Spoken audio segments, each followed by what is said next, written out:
Thank you.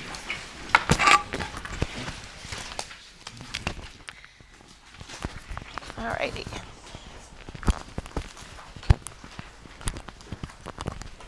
I can't get my microphone on. Okay. The first order of business for tonight is the approval of the agenda.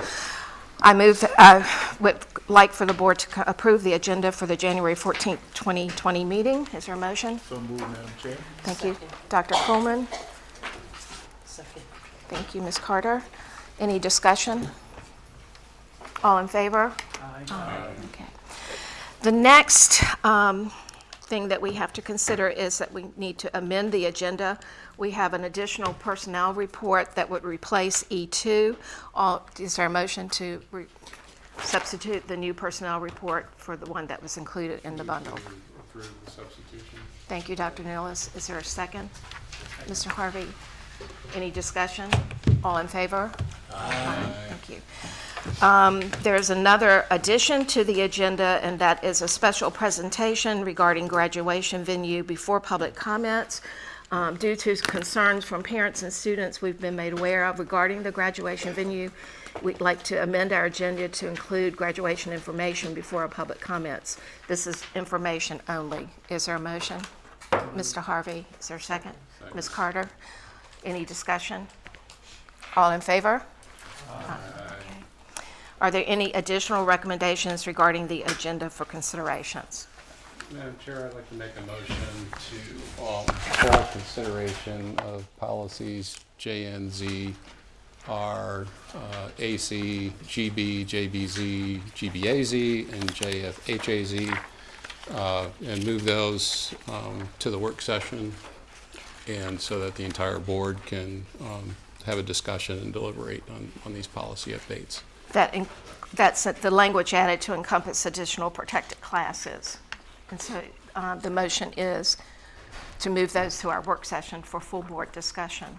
I would second that. Second, Mr. Harvey. Any further discussion? I'm sorry, can you just clarify that? Yeah. I need to understand that. These, on page 38 of the Lynchburg City School Board Instruction and Program Policies and Regulations, there's a section that includes language added to encompass additional protected classes.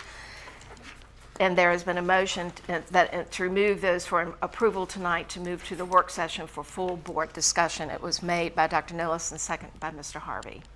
So I'm sorry, I haven't been able to pull it up quickly. So is this under new business, the personnel policies, item number 1? Is No, that it's under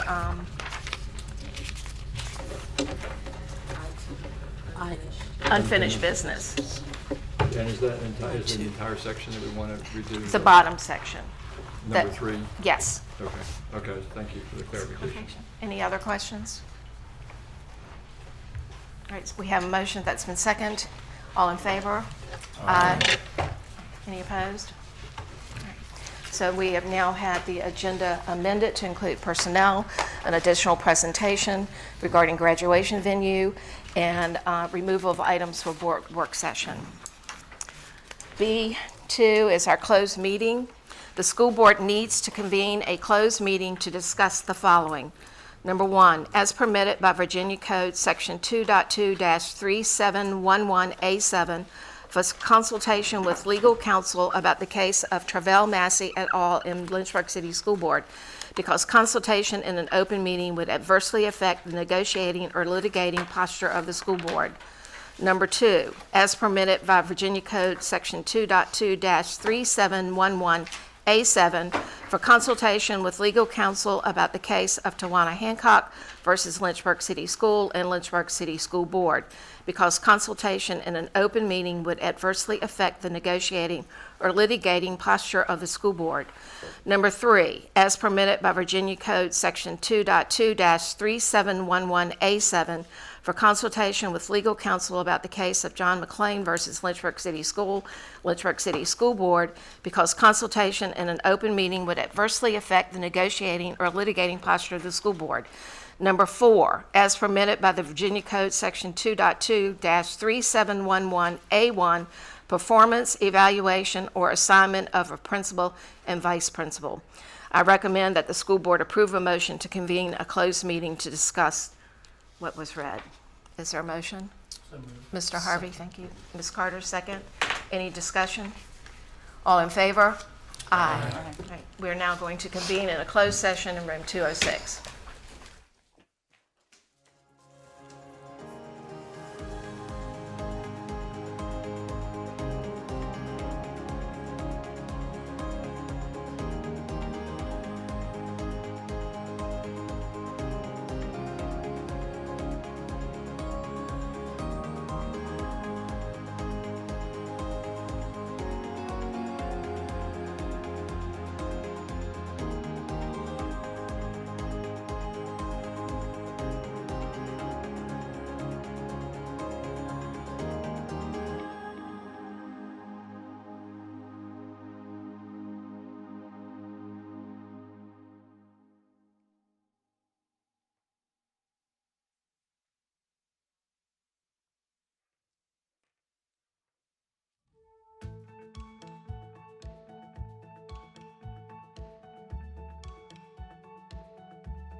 We're ready to reconvene.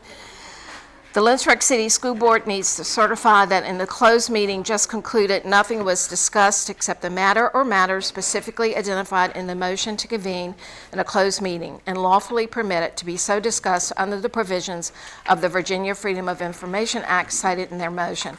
Is there a motion to certify? I move that we certify. Ms. Carter, is there a second? Second. Dr. Brennan. We certify by roll call vote. Ms. Evans? Yes. Dr. Brennan? Yes. Ms. Carter? Yes. Dr. Coleman? Yes.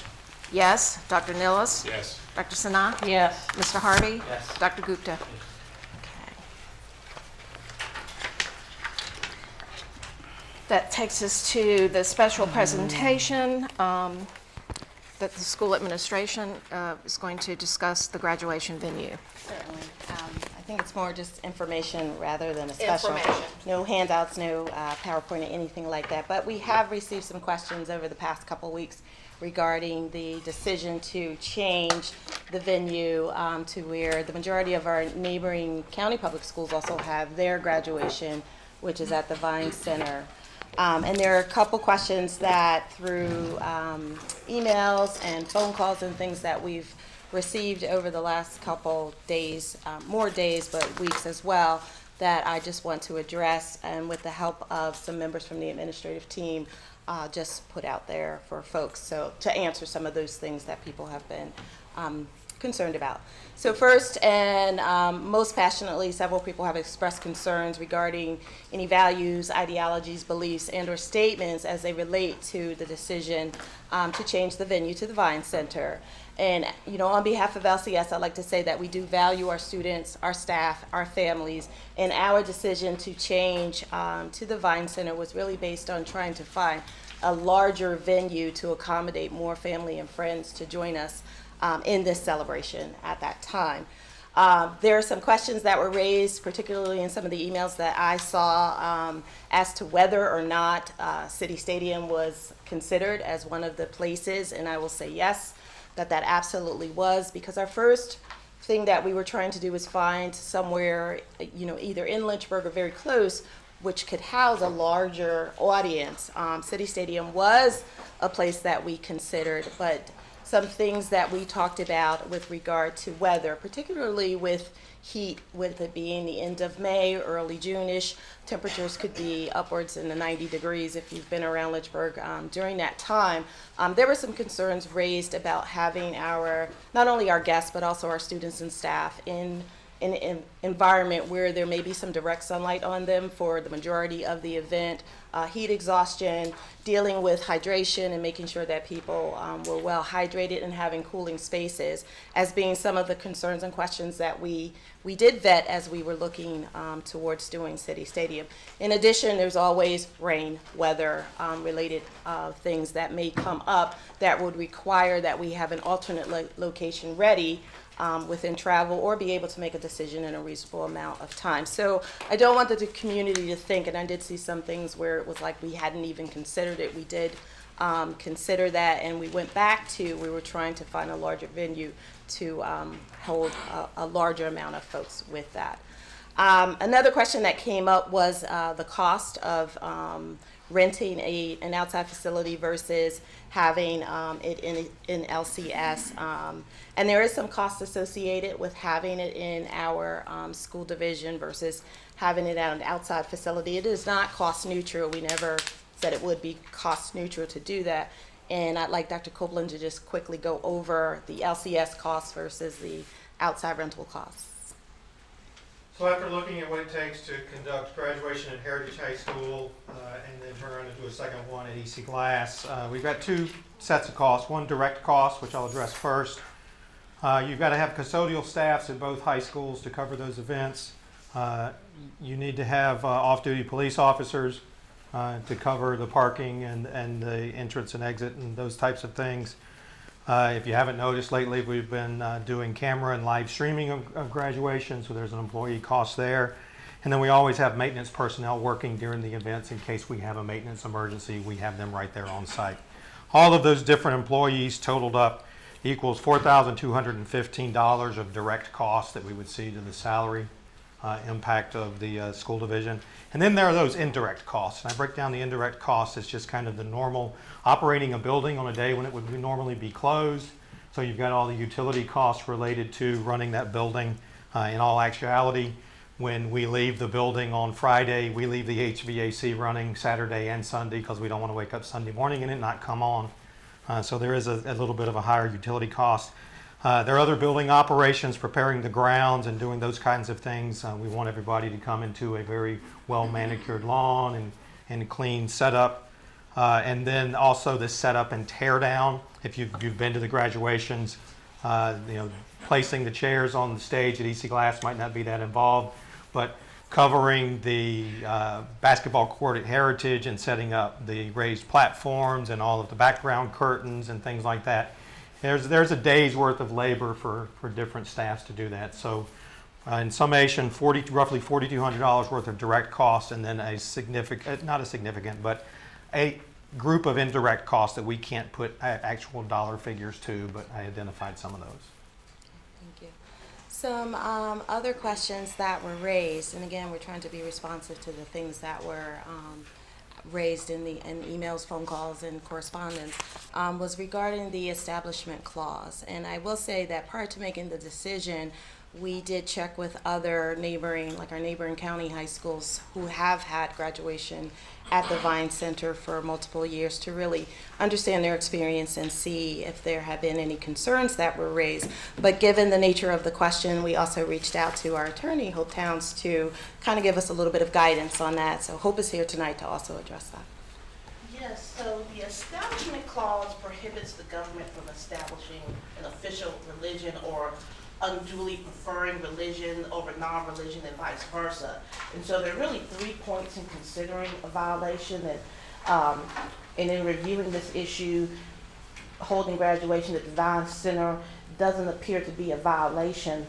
First, there's no religious purpose in choosing the Vine Center. It was selected for reasons of secular convenience, such as space, parking, my understanding, those issues. Second, the location was not selected to advance or endorse any religion. And third, the Establishment Clause has a phrase called excessive entanglement with religion. And the space at the Vine Center, it's a multi-purpose arena space, my understanding, and it doesn't appear to, I think, meet that requirement of having excessive entanglement with religion. So I believe that having these graduations at the Vine Center should not run afoul of the Establishment Clause. Thank you. And lastly, in reading the comments from the survey as well, we did do 2 surveys, one in the spring and one in the fall. The fall, we collected comments both in favor of and in opposition of, but having gone through the comments and just looking at some of the concerns that were raised, I know that the principals are here along with Ms. Reeves, who I'm going to ask to just come up to the podium, the 3 of you together, to talk about some of the things. And I know this is a sensitive subject, particularly as I read through some of the comments with regard to tradition and practices that we've had, and families or students perhaps wanting to be in their school and making sure that if we change the venue, will it still feel like an EC Glass or a Heritage graduation, but also in the venue as well, making sure that the place is inclusive and that we are providing an environment that is inclusive in terms of, going back to some of the concerns that were raised with the Establishment Clause. So I know that the 3 of you did walkthroughs, I'll say plural because you did them at different times, and if you would just kind of share, and then principals, can you share just preserving traditions and things that you want to make sure occur for your students? Yes, ma'am. All of our traditional ceremony events will still continue. As far as our senior guest speakers, the music selections, the music groups that we have, all of that will maintain the same. The only thing that is changing is the building. And same at Heritage High School, our expectation is to still have the ceremony as we've always had it. It's just a venue change to accommodate our student population in our school community. We'll continue to have our graduation set up the same as it's always been, with 3 student speakers and our choir singing, and with our musical selections by our band or orchestra, and we'll just have the venue there and hand out diplomas and enjoy the program there. And in that same vein, the building itself is, of course, more spacious. I did go in and look at handicap accessibility. I did look at any signage, that kind of thing, to really make sure that it was a warm and inviting climate. Okay, thank you. And I think that answers most of what we wanted to share with the board tonight. Okay. So, thank you. Thank you. All right, thank you. Okay. That now brings us to our public comment part of our meeting. In accordance with policy BDDH, public participation, the school board welcomes requests and comments as established in the guidelines within that policy. Individuals who wish to speak before the school board shall have an opportunity to do so at this time. Persons appearing before the school board will not be allowed to campaign for public office or promote private business ventures and should not use profanity or vulgar language or gestures. Make comments about a public official or an employee that are not related to his or her duties, engage in behavior that disrupts the meeting or intimidates others, or address the school board on issues that do not concern the services, policies, roles, and responsibilities of the school board.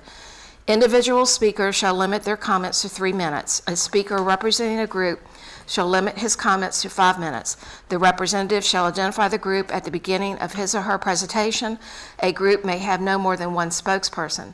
The total allocated time for public comments at school board meetings is 30 minutes. Public comments are reserved for the public to provide input. The board does not respond to comments, answer questions, or otherwise engage in discussion at this time. There are no groups named on the sheet, so I assume these are all individual speakers. But if you do represent a group, if you would tell me the group when you approach the podium, then we can adjust the time. All right, the first speaker is Jennifer Williams. Welcome. Thank you. I'm an individual. I'm speaking as an individual. My name is Jennifer Williams. My daughter is a junior at EC Glass. Dr. Edwards recently stated that we as adults need to model what is right and what is wrong. While we all want to invite everyone who cares about our graduates, everything about this decision and how it was made is wrong and violates the mission statement and core values that LCS claims to believe in. First and foremost, it's wrong because it is illegal. Having a public school graduation on the campus of a Christian school violates the Establishment Clause, regardless of if religious messages are covered or not, or if other schools choose to do it or not. Secondly, it is wrong because it will cause many students to skip their own graduation out of moral conviction or fear for their own safety due to the dangerous anti-gay, anti-Semitic, and anti-non-Christian beliefs, statements, and policies of LU. LCS is clearly telling those students and their families that they are not equal, they are not wanted, and they do not belong. How could anyone feel safe on that campus? Thirdly, this is wrong because of the way the decision was made. The school board's recommendations to hold community discussions and involve the equity task force were completely disregarded, and the survey was highly flawed. Dr. Garrett never read the survey comments. He admitted to it, but I did. It was clear that the people who voted for the Vine Center just want more space, not the Vine Center specifically. Those who voted against were very clear about why having graduation at Liberty is horrifying. I would also like to add that Dr. Garrett and Mr. Beatty's actions have made any student who has chosen to speak out a target. Based on what I have seen, I have no confidence in Dr. Garrett's ability to keep my child safe. Lastly, it is wrong because no other venues were listed. I believe that City's Stadium is an appropriate venue. It is comparable in every way and saves the district a lot of money. Regarding the indirect cost, I'd rather see LCS staff get paid rather than LU. Dr. Garrett keeps stating that weather is a concern. The majority of graduations nationwide are held outside, rain or shine. In Texas, we sat outside in 105-degree heat and got rained on. Everyone had a great time. I hope that LCS will do what is right and prove that every student is valued and deserves to walk at their own graduation, even if that means that space will remain limited until a better solution can be found. Thank you. Jessica Williams.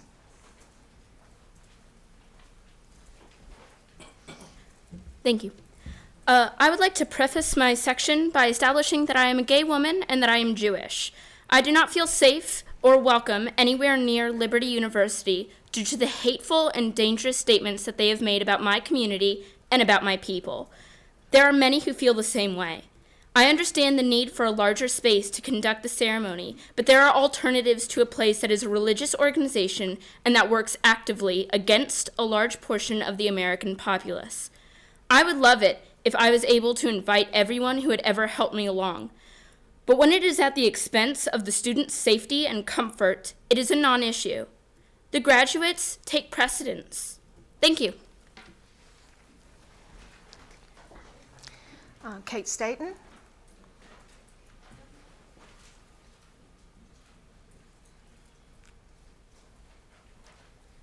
Hello, my name is Kate Staten. I'm a senior at EC Glass. After witnessing discrimination my freshman year, I began to look for ways to improve my school. I participated in the ACLU Summer Advocacy Institute, where I learned how to help communities that are disproportionately affected by discrimination, such as religious minorities and LGBTQ+ students. I was able to meet with internationally ranked lawyers and legislators to learn about our current justice system and how to fix it.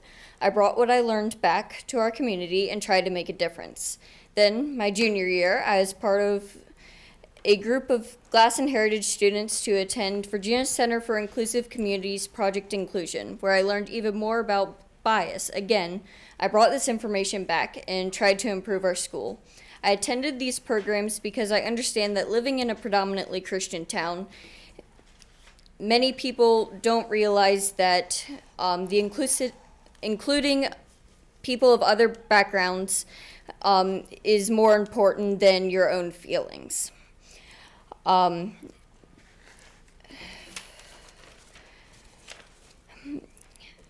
feel like statements like, if more good people had concealed carry permits, then we could end those Muslims before they walked in. And AIDS is not just God's punishment for homosexuals. It is God's punishment for the society that tolerates homosexuals, cannot be ignored when they are spoken in the building where you want to hold our graduation. Our school suffers with inclusivity on a regular basis. At the December 3rd school board meeting, multiple comments were made about the fear and discrimination that LGBTQ plus students and undocumented students already face in our schools. And holding our graduation at a biased religious institution will only make these divides worse. In addition to these issues, it violates the precedent set by the Embrook School Division versus Doe Supreme Court decision that public schools cannot be held, graduations cannot be held in churches or religious buildings, which Liberty's Vine Center constitutes as the convocation is held there weekly and there is religious signage in the building. Thank you. Thank you. Aaron? Say it again. Trapagan, thank you. I'm sorry. No problem. I appreciate the time to speak. I'll probably be a little less eloquent than some of these young ladies. Honestly, came here maybe thinking that I would have one argument, and I have a little bit of a different one, and I don't want to speak negatively about any part of the society here in Lynchburg, whether you agree with or disagree with it. People have their rights, here in America to believe what they believe, as these young people have the right to be who they want to believe and be and believe. And I guess as I listened to the lawyer here speak about the Establishment Clause, the excessive entanglement element really struck me. And then I thought about the comments I've read online in relation to the news articles that have been printed, and the idea that the Vine Center is just a building. It has been chosen as a benign place to hold a graduation in order to allow extra parents, family to attend, all of which I think is great to have extra family there. But contend that without saying anything negative or that Liberty in this specific instance has done anything that's not their legal right to do it. But that is not just a building. The Christian faith holds to the Great Commission, which is to go out and bring your faith to, all people across all lands. And there's a thing called evangelism, which is about speaking to people and bringing your faith to people. There's a thing called cultural and relational evangelism, which is to utilize your relationships with people in order to convey your message. None of that is wrong in America. They're allowed to do that, and I served in the military to protect their right. I served in the military to protect the rights of gay people and of all sorts of people. Every dollar and every hour of work and effort on that campus, not illegally, but in their own right, is done to advance the cause and message of their religion. Again, nothing illegal about that. But for every building, every item on that campus is a tool to convey their message to the world. Nothing illegal about it.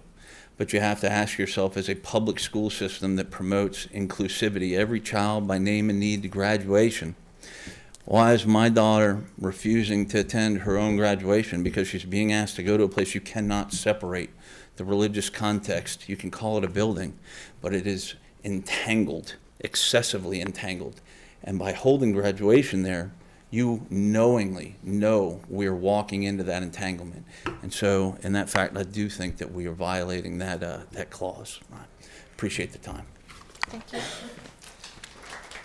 Katie Snyder?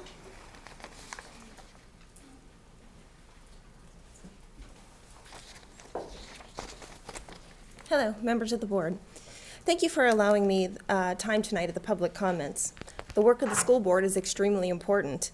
as it affects the lives of over 8,000 students every day. Your work helps ensure fair and equitable policies. It directs the decisions made by the superintendent and administration and the day-to-day lives of the students, staff, teachers, principals at the building levels. I'm a parent in the Lynchburg City Schools. I have a freshman at Heritage High School, a sixth grader at Dunbar, and a rising kindergartner. I'm a personal stakeholder in LCS for at least the next 14 years. After that, a citizen concerned about our community's families. I was dismayed to find out about graduation being moved to the Liberty University Vine Center. I did not find out about this through any kind of formal announcement, rather just by word of mouth and Facebook. As a parent of one of these children in the high schools, why did I find out this way? Why were we not included in the discussion? On April 23rd, 2019, you, the school board, directed administration to conduct community engagement sessions about this. No sessions were held. The work of the board was never completed. The board handed this decision off to building level leaders with incomplete information. They directed the high schools to conduct surveys. Those surveys were done, but they were flawed. I got to read them. It offered only 2 choices for a venue, and there is at least one other reasonable venue in this community.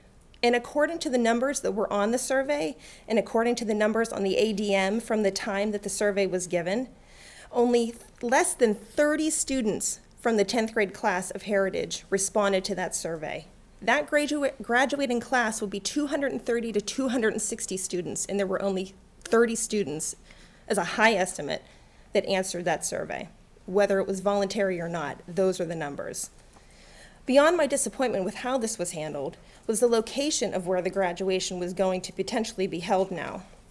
If the school board allows graduation to be held at Liberty University, it will be failing to protect its LGBTQ students in the community and in our schools and other marginalized communities that are in our schools right now. It'll be turning its back on its mission of every child by name and by need to graduation. I implore the board to start this process again, get all the stakeholders in the community, taxpayers, parents, non-parents, faith leaders, everybody in the community, as we are all stakeholders, make an informed decision alongside of building administration, not one or the other. Thank you.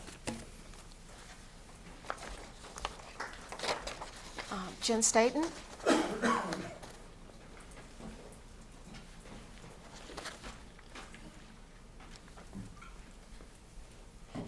Good evening. I am also here to express disappointment in the decision to move graduation to the Vine Center on the campus of Liberty University.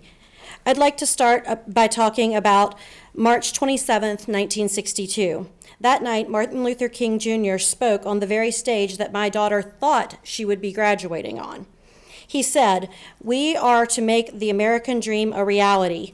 We must continue to engage in creative protest in order to break down barriers of segregation and discrimination." My daughter and many students I care about are in the EC Glass class of 2020. I am concerned because some of those seniors from both high schools in Lynchburg have voiced that they will not be attending their own graduation because of the decision that has been made to hold the ceremony at the Vine Center.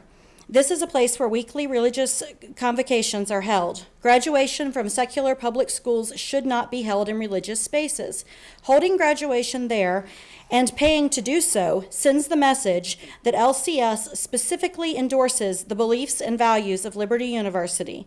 This is not a space that is perceived as safe or welcoming for non-Christian students, LGBTQ students, immigrants, or others who are members of marginalized communities with beliefs that do not align with those expressed by the LU administrators.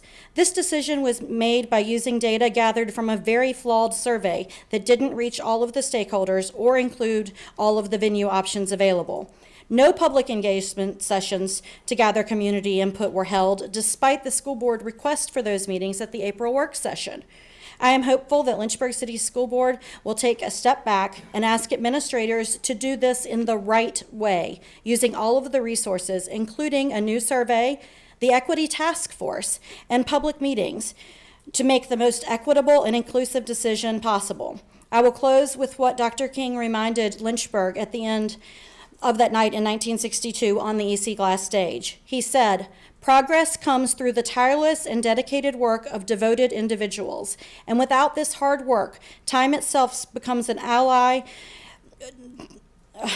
to divisive forces and social stagnation. We must remember that the time is always right to do right. And we are asking you to do right and let our kids either graduate in their own high schools or in the space where they have a connection to at City Stadium." Thank you. Thank you. All right, that concludes our public comment section. You skipped me. I didn't see your name. Oh, yes, Robin, I'm so sorry. No, it's no problem. Hold on. Oh, I'm so glad you spoke up. I'm sorry. I did skip right over you. I appreciate your time, although I will not take much of it. I'm Robin McGivern. I'm a parent of an EC Glass High School student and an EC Glass High School graduate. I basically just have one statement, and I feel that the issue with the Vine Center as a graduation venue should be considered a non-issue by all. It is clear that if there's one single student whose kind is not accepted on that campus, then our school's graduation should not be held on that campus, period. Thank you. Thank you. I just skipped right over. This now concludes our public comment section, and I apologize again for skipping over that. All right, that now moves us to the finance report. This evening, I'm going to update you with the status of the operating fund for the school system through November 30th of 2019. At that time period, our revenues received are $26,475,209.66, which constitutes 26.58% of the revenue to the budget. We have expended the $34,659,807.95, which is 34.8%. And I know I state this at each meeting, but I just want to reiterate it each time, is that you're going to have another month before you will start seeing those lottery-funded revenues coming in. And those budgets for those revenues are considerable, your lottery per pupil allocation. So you'll start seeing in January things start to get caught up on that. We have attached the revenue and expenditure report if you have any questions, and we also have the update of the health insurance for November. We had 4 payments in that month, and what the administrative fees were, and the medical and pharmacy claims, and the payable balance at the end of that month was $118,335.15. Do you have any questions? Any questions for Dr. Brennan? This is just a quick question. I think we discussed at the last meeting, or one that you may not have been here, regarding the report that you give us monthly on the health insurance payments, which we appreciate very much. The question came up is, do you think there's some way to present that in order to compare what average cost is for the previous year? Yeah, as you pointed out, the payments tend to fluctuate so much depending upon how many payments you've done that month. Could you and your department just think about whether we should get a report that looks at comparison of what average monthly is for a 12-month period or something? Yes, we have that data because we do use it when we try to project what. We don't like to make projections, because again, health insurance is all over the place, but we do it just to see if there's peak times. Most notably, a lot of times you'll see it peak right before the end of the plan year, because everybody's trying to get the claims in before their deductible starts all over again. But yes, we do that, and it's something that we do have that data. Yeah. Dr. Gupta? I see we exceeded the intake. We spent $1 million in claims, and our average intake in terms of premiums is $847,000. So going back to Dr. Brennan's question, it's the end of the year. There's a lot more claims because people are. So do you think that's what it's causing this? Very possible. And we did have some of those. We had some specific claims for people that did cause it to spike. And we will give more detail at the Finance Committee meeting. We're going to break all that down. But we will be able to provide the intake and the actual claims data. We're not heading in terms of dipping into our health reserve fund. Right. I'm sorry? We're not heading in the direction of dipping into, because 118,000 left.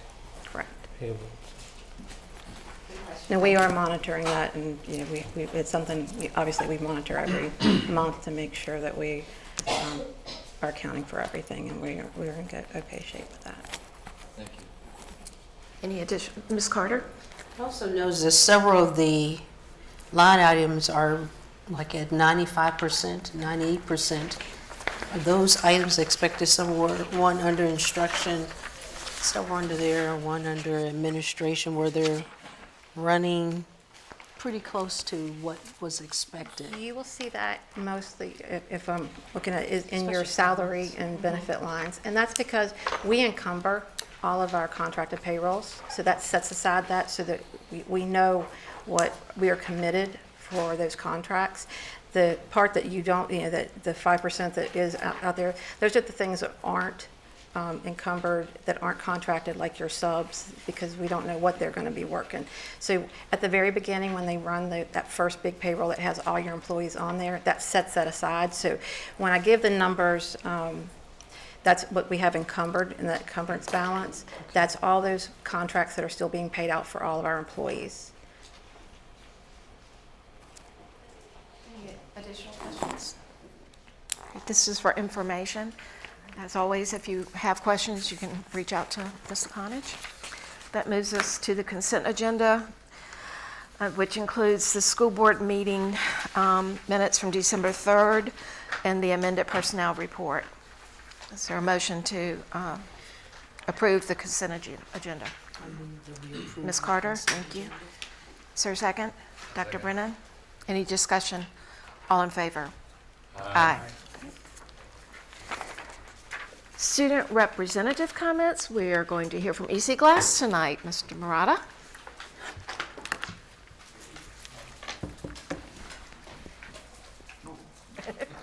Thank you. Sorry. Oh. There we go. Okay, so we're starting off the new year. As always, I'm Christopher Murata, and I'm going to talk a little bit about Glass. So first off, we have sports. When I was here last, basketball was just sort of getting started, but now they're pretty much started, I'd say. The girls have been doing awesome. I think they have one loss, but that was just a tournament game, so I didn't really count that in that. But yeah, the girls are doing great, and the boys are doing awesome as well. The tournament, I think they have one win and one loss from tournament games, but overall we're doing really well. Heritage did manage to beat us by a few points last time, but we'll be seeing you guys in February, so. It's such a close game. So there's basketball. We also have wrestling going on, so those are some pictures from wrestling. The one on the left is actually the senior night, so those are all our senior wrestlers. The one on the right is, I believe, a Glass senior going up against somebody else. And, okay, there we go. We also have swimming. That's a winter sport as well, and we're kind of getting that started. I believe the picture on the far right, so recently EC Glass, along with a bunch of other schools in the community, participated in a meet that was organized by Greg Hoffman at Heritage. Is basically like a benefit to help somebody at JF who I believe is suffering from some sort of cancer. So it was really cool to see everybody come together in that and raise money for a really good cause. And then we have some pictures from some of the other meets as well. Track's also going on right now, but I couldn't really find any pictures of track. But I believe our track team's doing pretty well. And yeah, so in the community, our football players, because they just don't take a break. Some of them went to go see some kids at RS Payne, and so they came and visited Ms. Boss' class at RS Payne, and they talked to them. They hung out with the kids there, but it's really cool to see the pictures from that, and just getting to hang out with them. And so what's going on? Our Scholastic Bowl team has been doing really well. They actually competed at Maggie Walker, which is in Richmond, at a competition they held there, and they're now qualified for a national competition, which they're really excited for.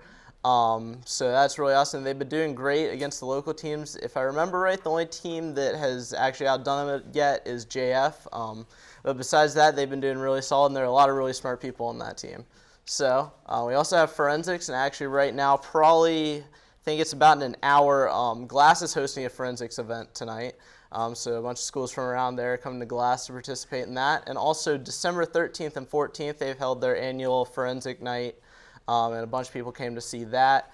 And when I was talking to Mr. Reed, he said that they also competed at University of Lynchburg and Salem, and they were the runner-up in both of those competitions there. Also, we had an author actually visit Ms. McCormick's creative writing class at Glass, and so the students there got to talk with her. She gave the students some advice. They talked about strategies and just generally, author stuff. And so it was really cool. She's from North Carolina, I believe, but she now lives here in Virginia. She's working on her second book, and the students had some time to ask her questions at the end.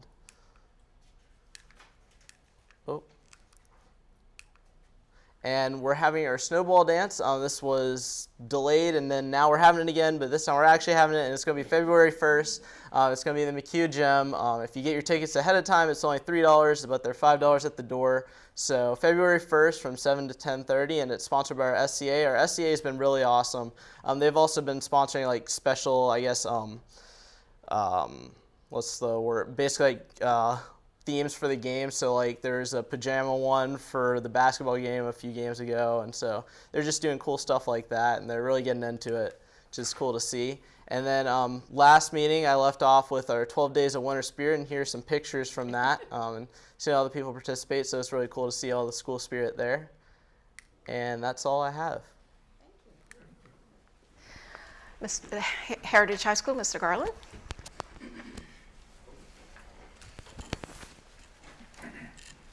See, James.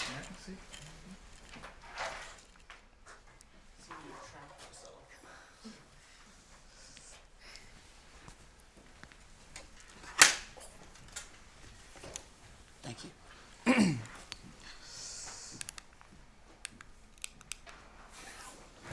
Good evening, everyone. I know everyone enjoyed our nice little winter break and then also our snow/rain day recently.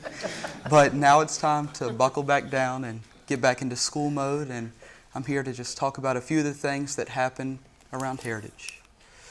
So one thing that happened is Guthrie Nursery donated 8 trees to the Pioneer Pollinator Project. And these trees were planted in strategic areas all around the school. And in the springtime, they're going to be really beautiful while they're blooming. And also the bees are going to go and pollinate them. So that's kind of cool. Scrooge the Musical was a huge hit at Heritage. Unfortunately, I didn't get to go see the play, but I heard that it was really great, and there was some great actors in the play, like Mr. Beatty and Dr. Copeland. Although our football season came to an end, some of our athletes are still getting recognized for some of the great things that they did. KJ Vaughn was named the Offensive Player of the Year, and then Christian Rivera was named the Defender of the Year. The Strubent Scholarship recipient this year was Kivana Woodcox, and she got a $13,000 scholarship that will aid in her paying for her educational costs for her nursing degree. Our building trades classes got to build some great things right before the winter holiday season. A lot of students built cutting boards to give to family members, but some people got really creative, as you can see with the bottom 2 pictures. One person built an American flag and someone else built a candy dispenser. It's pretty cool. So our basketball teams have been doing pretty good this year. The boys have won 6 times and lost 6 games. And the girls, they're not doing too hot, but they're still playing.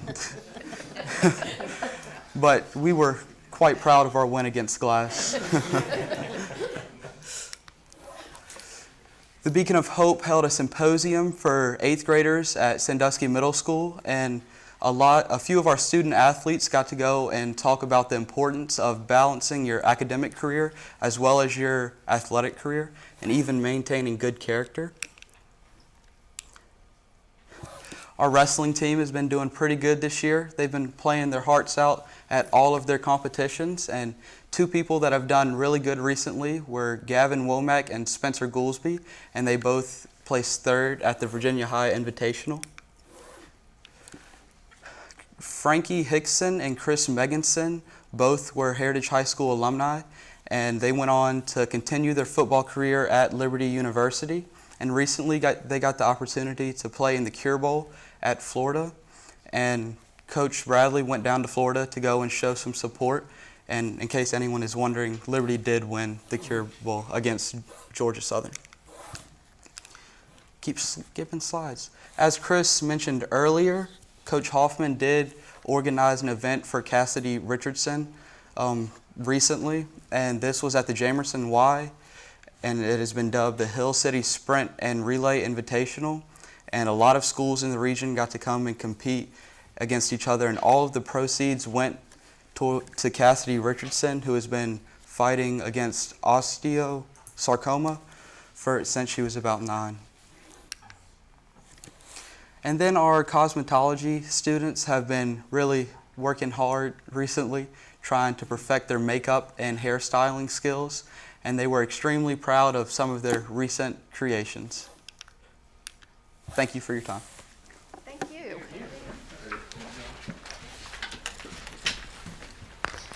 It's always nice to hear about the great things going on at the schools, and thank you for bringing it to us, and we'll look forward to hearing more.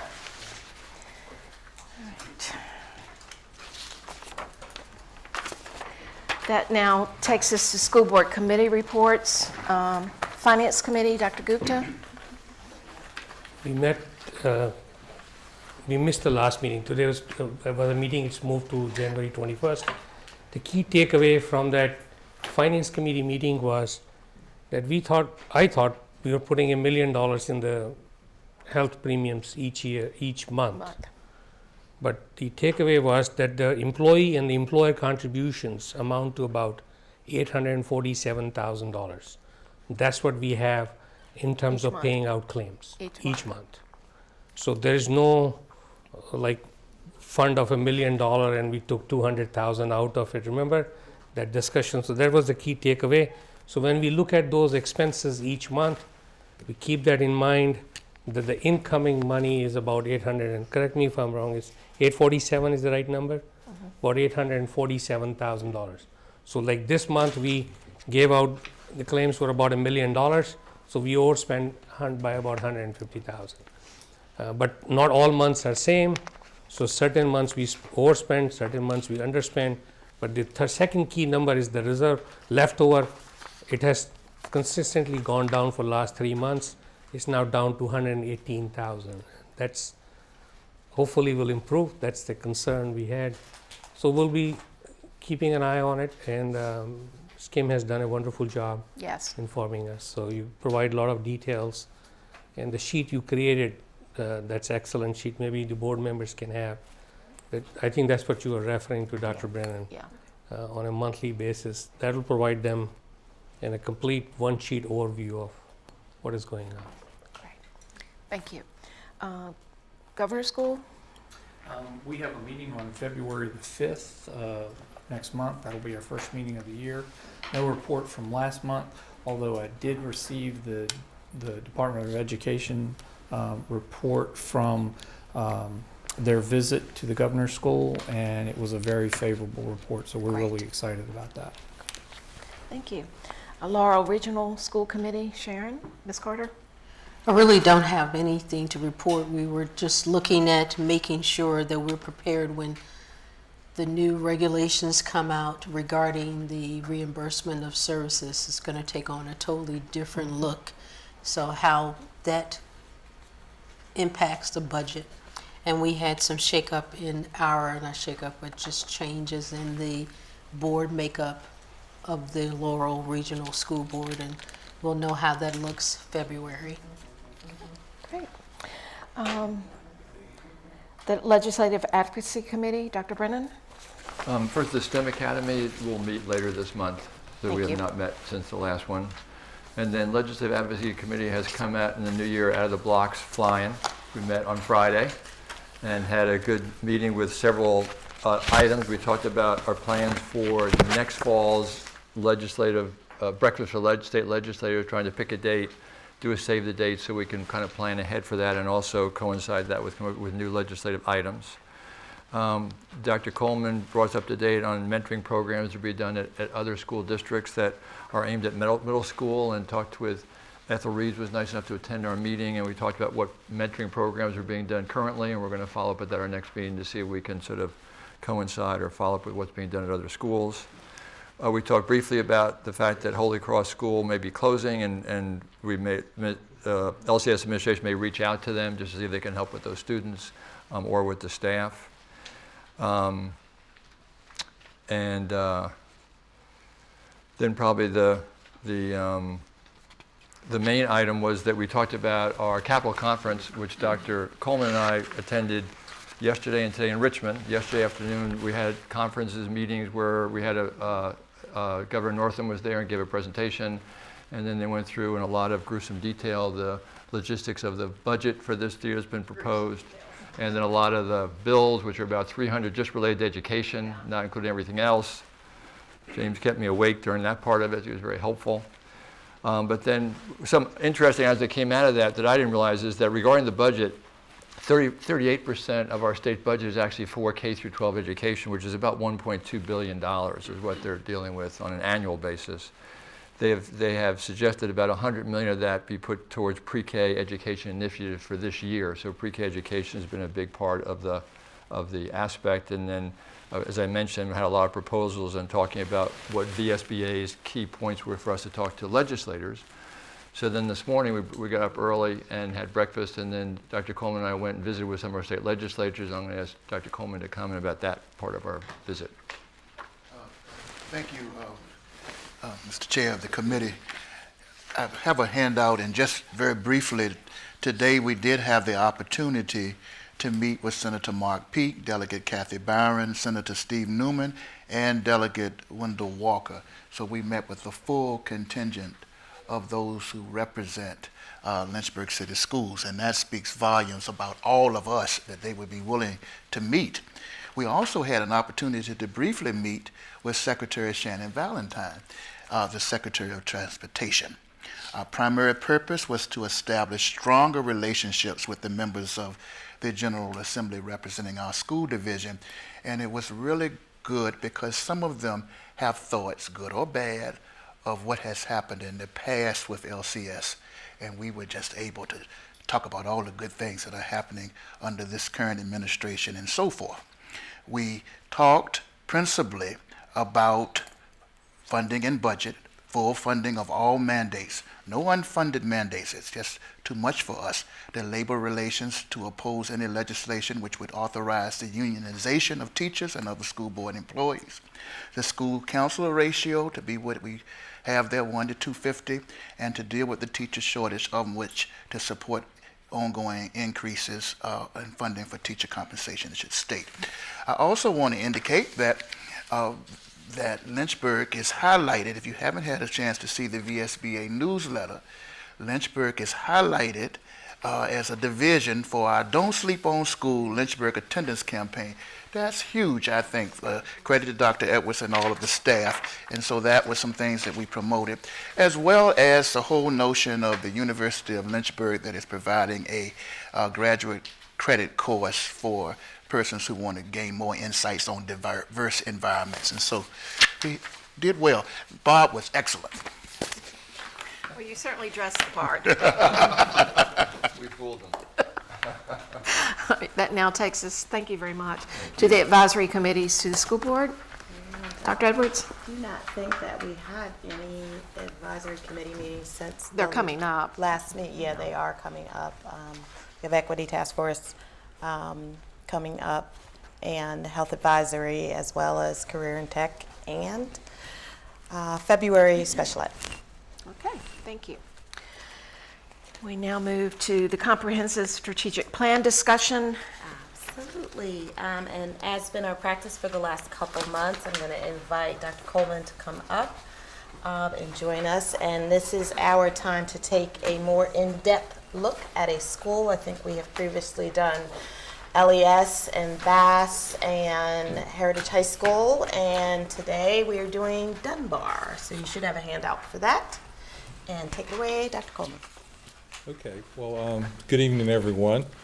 I'm happy to speak with you about Dunbar Middle School. Dunbar Middle School continues to be fully accredited.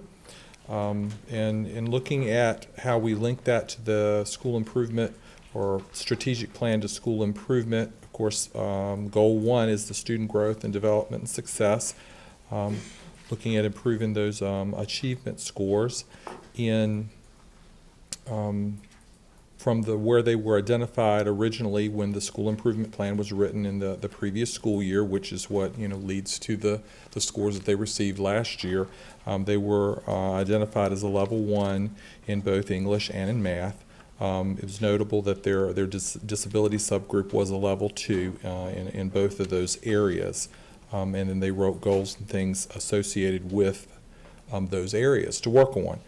Some of the strategies and things that they worked on during that time would be, and continue to do, would be to create common formative assessments and analyzing that data, differentiating lessons, and creating those standards aligned lessons to make sure we're fully aligned with the state standards and utilizing small groups.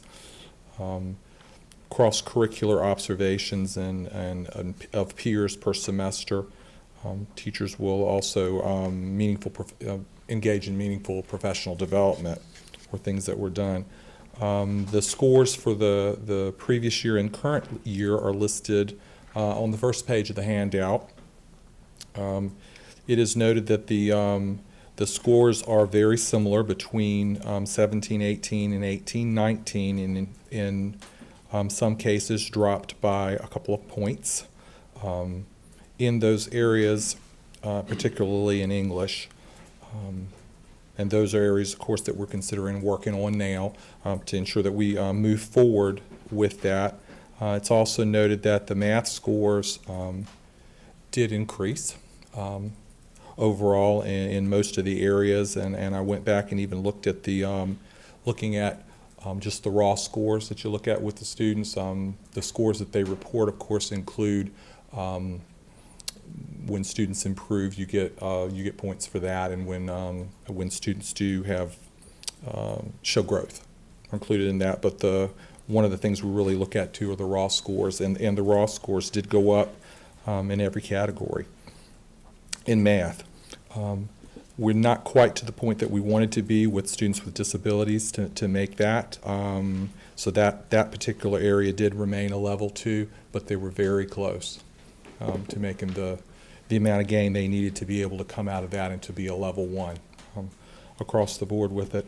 Something else, when I dug a little bit deeper as well, when we look at groups of students, because the groups of students do change, obviously they progress to the next grade when they take it. So if you're looking at 7th grade from one year to 7th grade to the next year, that's a different group of students doing that. And I did note where as the 6th graders progressed to 7th grade, their scores did go up 5 points, to an 80, which is a good thing. And those are areas that when we're working with teachers in their PLC groups and their department level meetings, where we're talking with each other and seeing what strategies worked and what strategies didn't, to promote that across the grades. The pages that follow are, of course, the current accreditation ratings, where you've got the current SOL scores and the associated levels with that. We are green in mathematics, and in the subgroups we are yellow in English, but you are allowed to be that and still maintain your full accreditation rating in it. Those are just areas that we watch. Some of the things that we talked about moving forward and that we're working on currently in speaking with the principal and other staff, focusing on that PLC work, really looking at horizontally and vertically, what are we doing with our students, how do things tie together between grades, and how do we push students when they progress to the next grade if they didn't do as well previously, how do we ensure that they do better moving up. Very data-driven instruction, professional development, working with teachers, being very specific with Dr. Rule felt Mr. Rule felt very strongly about providing good feedback during observations, very specific about what folks needed to do to all staff, And then implementing a 3-by-1 colleague collaboration process. It's similar to peer observation, but being able to tap into those great folks that are doing great things and promote that with our other staff members. And then implementing third quarter positive incentive-based programs on attendance and behavior. We've been working on that throughout the year, but really ramping it up during the third quarter to ensure that our kids are coming to school. And they felt like we're really looking at almost a cohort type model now, where we're trying to identify kids that are struggling and looking at all the factors, related to why that happens, and, considering attendance and other things to make sure that kids are coming to school. Definitely helps with their performance. I guess the last thing I would share with you all is the performance in the advanced courses, or the participation. Wanted to add that when I come up and present, so that you could see where we are with those things. You have, I believe, 3 years of enrollment data there in the advanced courses that are offered. Did want to note too that the advanced algebra 2 is the smallest of the groups. That's the smallest of the numbers, and in some cases the classes are small enough that they're considered a small N if you're looking at it on a state report. We of course have the numbers, but if you were looking at scores, in some cases they're smaller.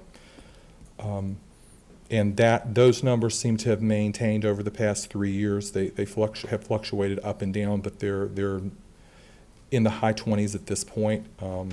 Hovering in the low 30s, with our black performance, and then our whites performance fluctuates between 50 and as much as 90 in several of the courses. Overall in that particular building, we have 50% of our students are identified as black, 35% are white, and what I've spoken about earlier is the number of students who identify with multiple races seems to be increasing, and that's at 8% that identify with both.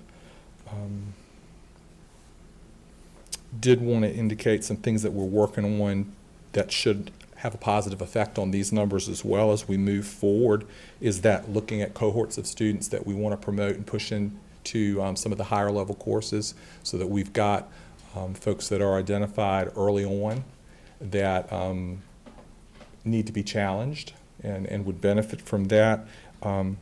That's beginning in the elementary schools with the 5A programs that are there in math, where you can take the courses that you need to take a little bit earlier, and that leads you to the advanced courses as you move forward into the middle and high school. Also, the PEDAL program is being utilized also to be able to, if you didn't pick up the advanced course in the elementary school, you could get caught up with that and still reach the same point when you are exiting the middle school. And also in talking with my supervisors with the 5As that was added to each of the elementary schools, that hasn't been in place too long, so those students need time to get to the middle school. That you won't see that effect for a couple of years, because the kids actually have to get there to be eligible to take the courses from that. I guess at that point I'll entertain any questions. Ms. Carter. I was just looking at the number, especially the African American students participating in the advanced algebra 2, the 0%. Yes. And yeah, it does start with, if you have individual students that have that leap, or they're starting math in 5th grade, right, and then you're not able to do that. So what have we done to make that more consistent across all the schools?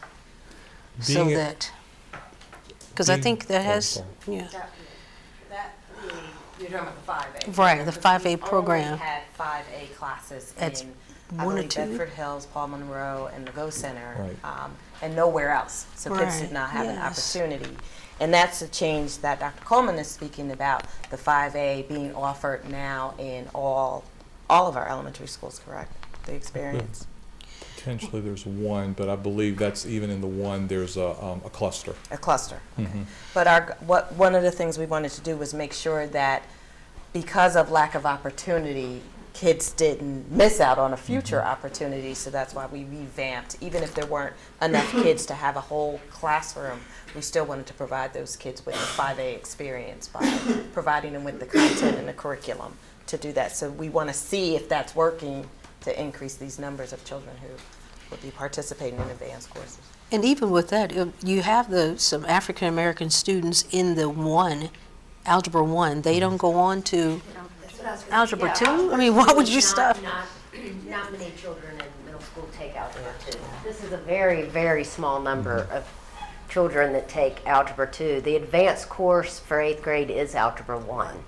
So you've got to be above average to go into the Algebra 2 in middle school. Yeah. That's not I mean, there are kids that do it, but that is not a common practice to take Algebra 2 in middle school. But if you are in the 1, then the next typically progression. in the 1 in 8th grade. 8th grade. And then you take I Algebra understand 2 that, in yes. high school. Okay, but I understand that, but I was thinking there should be at least 1%, some percentage there than 0%. If you have 28%, 34%, it's not, hopefully it won't drop off to 0. No, but these guys are going to high school. This is 8th grade, so that group, you're not going to see it on this Algebra 2 because this is Dunbar information. These These are all are 8th grade heritage students. class. Right.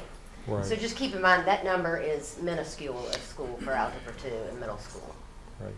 But that's also why we're pushing it in the elementary schools, so we because can we do want to get anything. there. Yeah. Belle, was that your question? Yeah, that's what I was just trying to.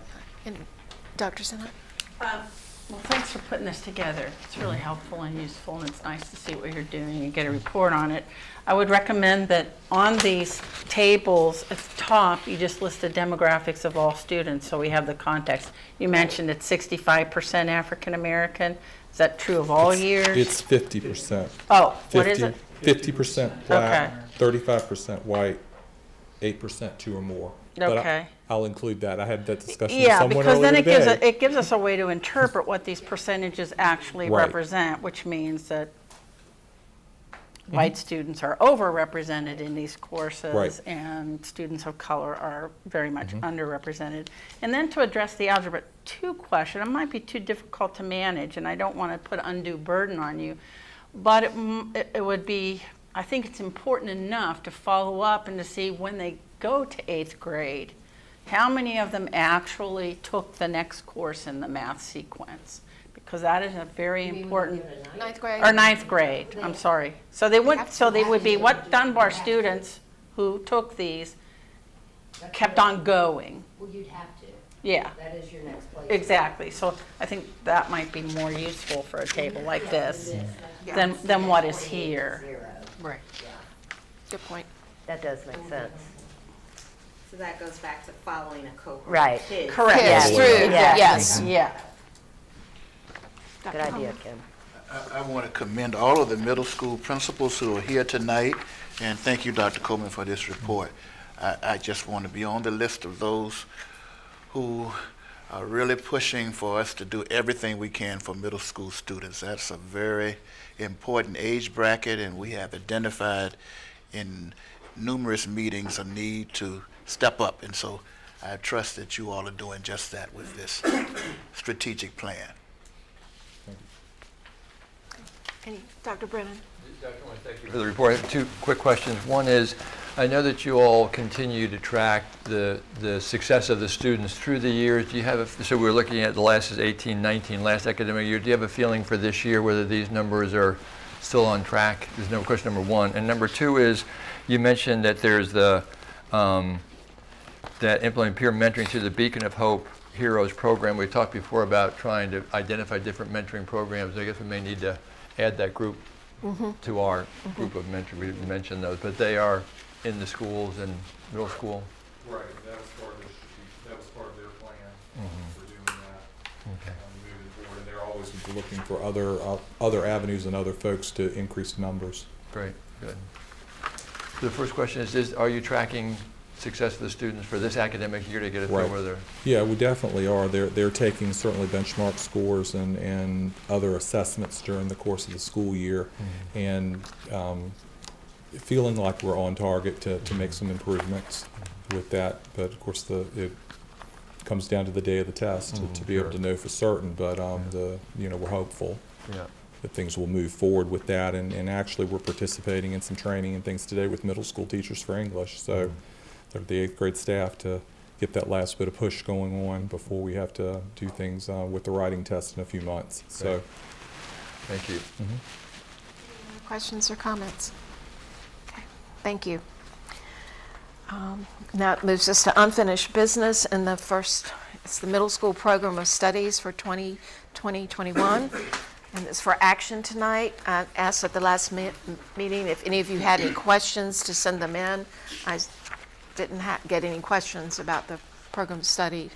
Anybody have any questions or comments? So this, I don't want to jump ahead, but if there are no questions or comments, is there a motion to approve the middle school program of studies? I move to approve the program, middle school program of studies. Dr. Nilles? I'll second. Dr. Zanah? Any discussion? All in favor? Aye. Thank you. Lynchburg City School Board instruction and program policies and regulations as amended. Okay, yes, so this is the one as amended. The top part represents the VSBA policies that we want to adopt. The middle group are policies that had been adopted, but we may have modified a little bit of the language, and we identified whether or not it was adding the mission statement or removing specific fees and just having that on our website. The bottom section with the protected classes is going to be discussed at the January 28th work session. And then on the next page, because this is a 2-pager, there are a list of old numbered policies up for removal and deletion because they will be replaced by the policy should you vote for IA all the way down to J and Z. Any board questions or comments? This is for action as amended. Is Dr. Nilles? A question on the policy 6 deletions. That section, I guess those policy 6 numbered ones, there's like 70 individual policies. Is there a schedule or a plan? I mean, I know eventually they're going to get replaced, but we're just deleting a handful of them, and I'm just wondering when. So Tommy, Dr. Coleman, and I, along with the instruction and program crew, who we have meetings scheduled for, I think, the next couple months, because you're, yes, Ms. Carter and Ms. Evans. So we have grouped the policies together so that all similar VSBA policies are grouped along with the numbered policies that we're recommending for deletion. So there will be about 10 to 15 every single month until we get them finished. And if we stay on target, I do believe that we will finish most of section 6, because this is our last big section to get it done before the end of the school year. Any other questions? All right, this is for action tonight. Is there a motion to approve the amended city school board instruction and program policies and regulations? I move that we approve the recommended school board. Okay, thank you, Ms. Carter. Is there a policies and second? instruction. A second. Dr. Nilles, any discussion? All in favor? Aye. Okay. All right. Oh, where are we now? It's me. Okay. Lynchburg City School Board Instruction and Program Policy Review. This is for information only. Yes. So this is a follow-up to the work session that was on December 17th. The discussion of the volunteer policy and the next steps. So I wanted to give the board and the community an update on what the next steps were. So kudos to my team, because that from December 17th until now, that was approximately 8 school days. In 8 school days, we did a lot of work. So I want to share with you where we are, some of the things that we've done, what our next steps are, and get some feedback and input about that. So first, convening the volunteer review committee, which we at the last work session talked about having 4 standing members at the division level, and then principal and a designee from each building as we vet the volunteers. The 4 standing members are myself, Ms. Reeves, Dr. Copeland, and Ms. Pugh, Amy Pugh, who is our tech director. So We have support from both my office and the Deputy Superintendent's office and secretarial support so that we can make sure we have a good communication plan as well. So we did meet. One of the first things that we talked about was training. So let me share some of the training that has already happened and where we're going with training. And I just have small little things from my notes that I want to share with you. But on July 25th, 2019, this past summer, I led a training for the entire leadership team, which is all of my central office administrators, every principal, assistant principal, supervisor, director. And in that training, we had a 3-part training. Part 1 was called The Unspeakables. Let's talk about that. And in Part 1, we did a lot of work on defining bias, explicit bias, implicit bias, and confirmational bias. So I'll just pass a little bit of this around. Part 2 was, and you'll see a theme here, the unspeakables. Let's talk about that again. And then in Part 2, we did some training with the entire staff on microaggressions, and we watched a couple videos on microaggressions and talked about that in terms of things that we see in schools and practices. And then the third part was called Unspeakables. Yep, we're still talking about that. And in the third part, we talked about how to have those courageous conversations and have those one-on-one small group conversations with your staff to begin the staff training. And also, what do we do for on the spot, what we did it as a medical, Dr. Brennan, you'll appreciate this.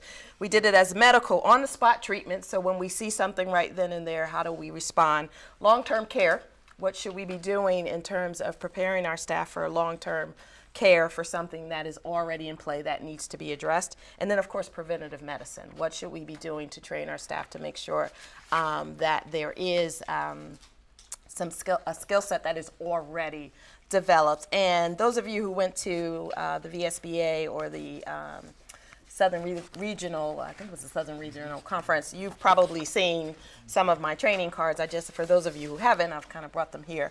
But we did use similar cards to do our training with our staff. And that was everybody in the summer, because one of the things you said is you want an annual training on the equity habits. So that was part of that. And then, was it yesterday, 2 days ago? Yesterday. So I have my little beads to remind me that we had a training on privilege.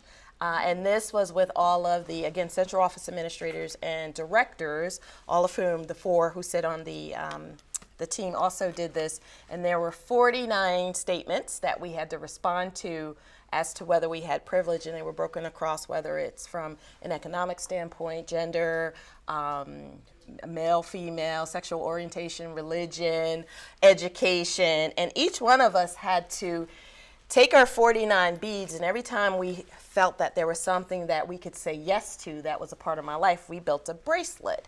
And depending upon how many privileges you had, your bracelet, you either had a lot of beads, all 49 beads, or some of the beads.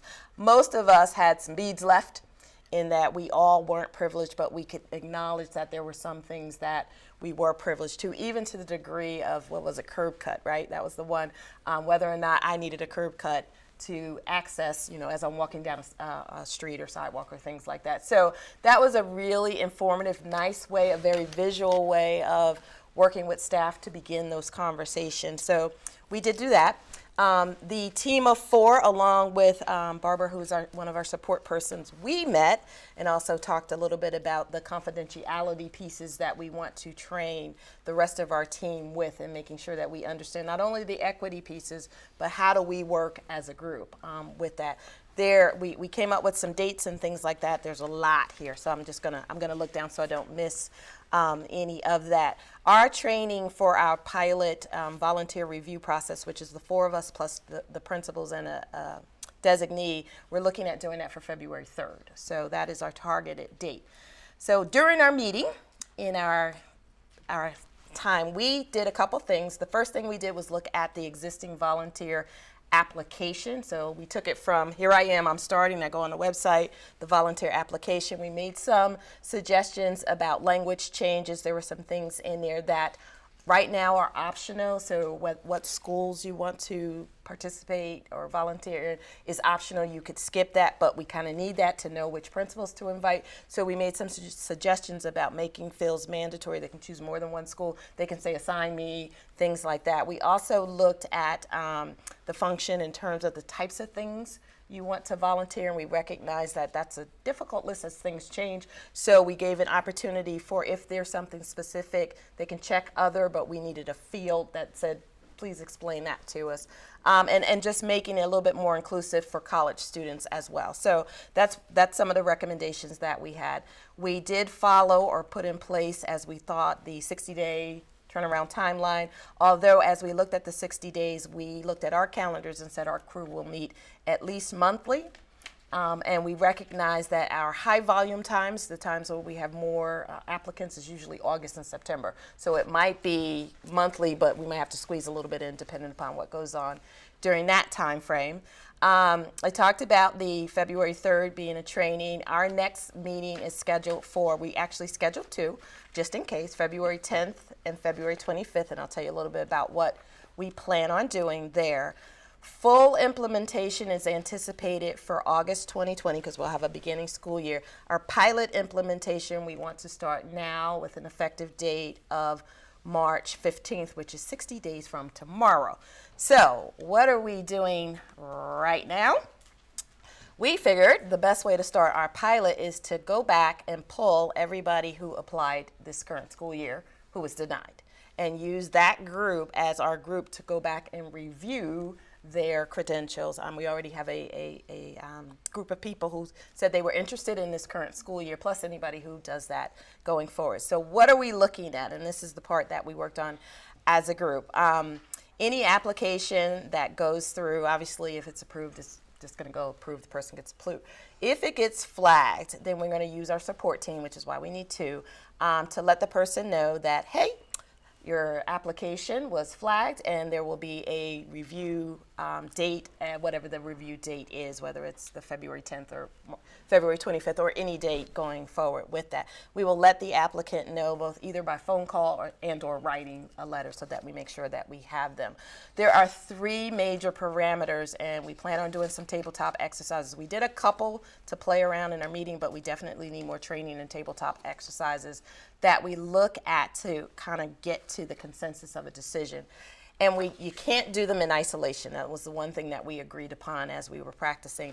The nature of the offense, the number and frequency, so whether it's the same offense or whether there are multiple offenses, and then the time frame within that offense. And then by tabletop activities, what I mean is we started with a couple scenarios. That's it. Suppose we get an applicant who, let's just say, 12 years ago had a drug charge. Okay, so there's the nature of the offense. And, they might have been younger or whatever the case may be, violated parole, which is a different offense, not the same offense, and since then has not had anything. So the time, blah, blah, blah. So those, when I say the parameters have to be looked at in conjunction, all of that information is important rather than just saying what was the nature of the offense or how long ago was it.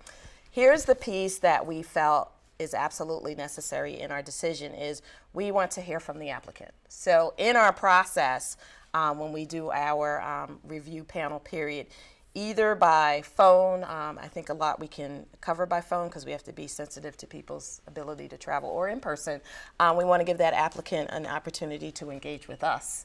To hear, we have your information, but we haven't heard from you. And I think that was one of the things that we pulled from the Equity Task Force, just being able to have people have an opportunity to share with you. And then from there, the group will get together and again make a recommendation to me, at which point, if it is approved, it will go back to the process that a regular person who had been approved, it would come, we hit approve, the regular channels. If it is not approved, then what will happen is, in addition to notification that they get, and this is similar to what I do with students when they have requests, they will get some kind of phone call or an opportunity to also speak with me again about that particular approval. So that's our spring pilot program, of which we want to get a lot of feedback about how is that working for us. So at the end of this year, at the end of our pilot year, in addition to just, checks and balances of ourselves and making sure that we have some consistency amongst ourselves. We also want to look at our data, how many applicants, what were the conditions under which we were approving or not approving, how did those conferences go, what was the response rate of the people. They can waive their right, is that happening with that, and looking at all of that before we proceed with the 2020, August 2020 implementation of that, so that we have some checks and balances. The other piece that's going to be really important is even with approval, let's say, all right, I've been approved and go to school, is working closely with the schools to make sure that we keep track of monitoring the supervision and the feedback that we get for how the volunteer is working in the school. That took us to a whole nother piece that is not necessarily with this process of vetting volunteers, but it speaks to our, once you're in the system as an approved volunteer, who's working with you in the school system, any approved volunteer, to coordinate that. And we felt like that's an area where, again, we could make some enhancements and improvements working with the buildings. It's more of a building function, but we recognize that that's another area that we needed to beef up. So that was all of our work in our 8 days since the work session for information that we wanted to bring to you at this point. Questions? Sorry. That's very impressive. I have to thank my team. They were wonderful in sitting down and really coming up with a lot of stuff. I will say I love that y'all included the chance for an applicant to speak with you. I think that's critical, and we hadn't said anything like that, and I think that's a really great idea. So I like that. Other questions, comments? Dr. Nellis? I was going to say, question on kind of evaluating how well the volunteers are working out. It strikes me as you should probably do that for all the volunteers. Yes, we will. Yes, Yeah, okay, not just to make sure. everybody. Yeah, okay. Yes. And that goes back to the coordinator. So if at some point the board is feeling really generous and would like us to have volunteer coordinated positions at all of our schools, we can have a conversation about that as well, which is something that would be nice. When we win the lottery? Yeah, okay. Yeah. You can do it. Put it out there. Ms. Carter? Really, I thought the next step was the board to look at what we wanted to develop and implement The for policy and regs. Right. Have we done that? Oh, I'm sorry. And are we going to be able to do this by March 15th? I skipped that. So on your agenda, we actually pulled, that was one of the first things we did. We actually pulled the policy, and there was no change needed in the actual policy. The language that you see, if you recall, when the Equity Task Force presented in August, and then again when we had a discussion in December, there were the three options for leave it the same, completely open it up, or modify. So what I put on our agenda is, this is the regulation language where it is, you can see where I did a strike through. So one of the things that we wanted to do, we didn't bring it forth to the board for approval, is this was our recommendation that we have this language and we put that in the reg and bring the reg forward for board approval. But we weren't sure about the pilot. Do we pilot? Do we change? Did we actually vote on the policy? No, you didn't. We didn't. So we didn't. We made no changes on We have not anything. We're in voted pilot on- mode. So okay. let the record But show we need we're to- in pilot mode. It is my feeling that we need the policy and reg before we begin the pilot. So this is the reg. So right now your reg says anyone convicted of a felony offense will be disqualified from voluntary activity. Anyone convicted of a misdemeanor may. That is what your current reg says. It does not outline the steps of the review process. The reg changes that we want to make are crossing that out and saying anyone convicted of a felony offense or a misdemeanor may be disqualified. That kicks in, and then we have some details and protocols, which I just explained, the review process. So it takes it from an automatic no to a, okay, we at least have now a process that we can review applicants to see for volunteer. Ms. Carter? The other thing, and what I thought we wanted was training for the volunteers. I know we need the bias training for everyone, but training for all volunteers regarding where they are, who's going, and also for the staff who's going to be responsible, but really training for the volunteers to make sure everyone is aware of what they're supposed to be following. Right. Yes, and there's some That there's no confidentiality. one-to-one person, one volunteering child alone, and all of those things. I think as we were talking about this, because we actually came up with that as we looked at, okay, once we have them and they've been approved as volunteers, now it's like you're in the pool with volunteers. What is expected of every volunteer? And that, remember I said there's two parts of this that we're working on. That is the part that we're working on that's very school-based in terms of training volunteers and having someone at the building level also be responsible for the supervision. With regard, when we know an activity or whatever the function or nature is, the person or persons that are responsible for supervising the volunteer or the volunteer is working with. When we're doing our vetting process, when we're working with the building principal, we are recommending that that's an important person to include in the discussion.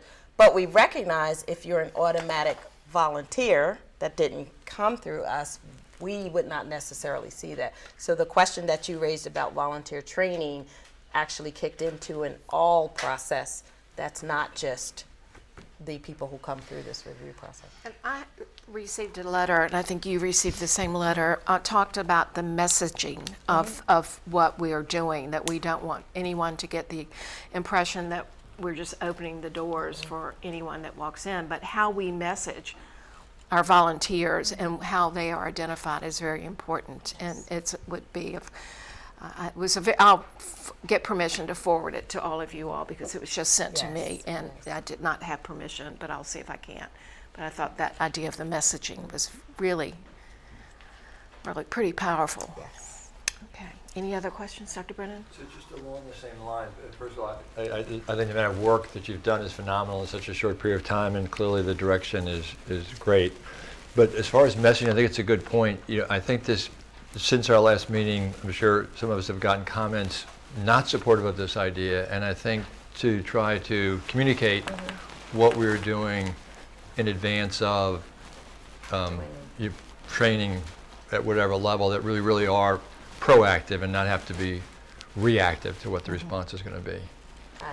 We absolutely agree in terms of that, and I think that factored in why it was important for us to have a conversation with applicants, particularly in this area, so that we have that knowledge, that opportunity to discuss, and what are we trying to do. We know that there's value in having folks work with our students, read to our students, depending upon what the nature of the activity is, the value of your story, whether that's, hey, I was struggling, now here I am, I'm making it, or I made bad choices and now look at me, I'm being successful. Those kinds of things are important for our children, as well as getting the diversity of folks across the board to, kids need to see people that are like them in our schools as well. I think that all fits into part of the messaging. Most importantly, our first message is always safety, safety, safety. So we're trying to make sure that we create a safe environment for our kids, which is why once again, if I haven't said it before, in the pilot phase of what we're doing, because the feedback monitoring is going to be very important in this phase. But the other piece in terms of just the overhaul of the volunteer piece and really working with family and community engagement and those connections, regardless of this piece, is also important. Mr. Harvey, go ahead. As I stated last time, for me to finish this vote to this policy change, a lot of this information is in the details, and from what I hear, we've established a body that will do the review. We've established some training for that body, and we're already talking about doing beta testing, but to me, for the concerns that I have, I want more information on this matrix that this review body is going to be looking at before I can, because I spent considerable time talking to parents, teachers, principals about their concerns about the policy change and getting their input on this. And truly, it's in the details. And I feel like if we are talking about voting on this in February, so you guys can do a beta test on this in March, I'm still missing a whole lot of details that I have to have before I can vote in a positive manner in February. So one of the things, and this is why, and again, this is an update, not an end all. It was 8 days, y'all. It was 8 days. This is an update. One of the things that we want to look at that our current process, so our current process comes back, it wasn't in a review process. If you had felonies on your record, it was an automatic no. Right. What we as our team do not know yet, and one of the reasons why we wanted to pull existing data is what are those offenses? How do they fit with our the three areas that I identified? What does the data look like when we just look at that across the board? We don't have that information yet. So that's when I say we're in pilot mode, that's what we wanted to start with and go back and look and say, all right, if we were to spread this out, at this point I have no idea to be able to say to you, of the people who applied and were denied, almost all of them, they've been cleared for 10 years. We have not done that degree of look at yet.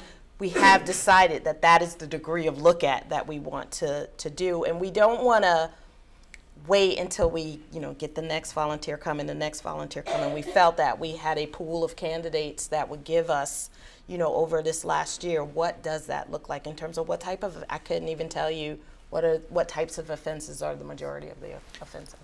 Can we do that without having to change this yet? Just look. We're not changing anything today. No, I know we're not changing anything today, but Susan said she wants it all done before you start any pilot program. I think that the regulations are going to be difficult to do before she does a pilot program, because that pilot program is going to tell us where any flaws are that she can fix. But that doesn't mean that we're putting anybody in the school. That's what I'm saying. Why can't we do all that with the expectation of whoever's going through this to know we're not doing this to put you through right now. We're doing it to see if this pilot program will work for the next school year. Right. So, and when we first looked at this, we recognized that we would need some time to do it, and we put, as I started with full implementation, it's going to be August 2020. What we didn't want to do to the community is say, okay, it doesn't look like we're going to do anything until August 2020. Right. So we really were, and we were struggling with how do we pilot, because we need to practice and see and do, but then we don't want to tell people, thank you for showing up, thank you for sitting with us, thank you for telling your story. There's no opportunity for you to volunteer until August 2020. So that's why we're bringing this information to you all, because the other thing that you said was share it with the board so that you give us feedback and input, so we can go back and still look at this. But we didn't want to come without saying, we've given it some thought, here are some dates, here's how we looked at time, here are some things that we think that we can do in terms of just doing a pilot. Here's data that we want to use, the kinds of things that we're looking at, and some tabletop practice activities that we want to do prior to getting to that part to get there without you guys knowing that's what we were thinking. Well, I'm grateful for how much you've accomplished in your review and the amount of groundwork that you've laid for us, because our work session is going to be that much more productive. A little bit uncomfortable with the term pilot program, and I think I would feel better if we did more of a simulation where we're taking these candidates who were denied because of the felony or misdemeanor issue, looking at the paperwork, what if? And sort of simulating without actually placing anybody. We've waited a long time for this. I don't see a problem with waiting until August to place people in a classroom. If we've learned anything, it's don't rush into a decision, take your time, get it right. Because I think we owe it to our teachers, our principals, our students, ourselves, to have a very robust screening, training, and review process. And we're not going to have that by March. So that was our first. We were there first. The piece that I guess we need guidance on, because we could do a paper screening and we got that. It's the part of how You've done that, but we haven't done that. We need to walk through that. What do you mean we? In our work, in our work session to look through what those what-ifs were. How did Oh, that okay. I thought you meant flow you through wanted the to process? get everybody's. No.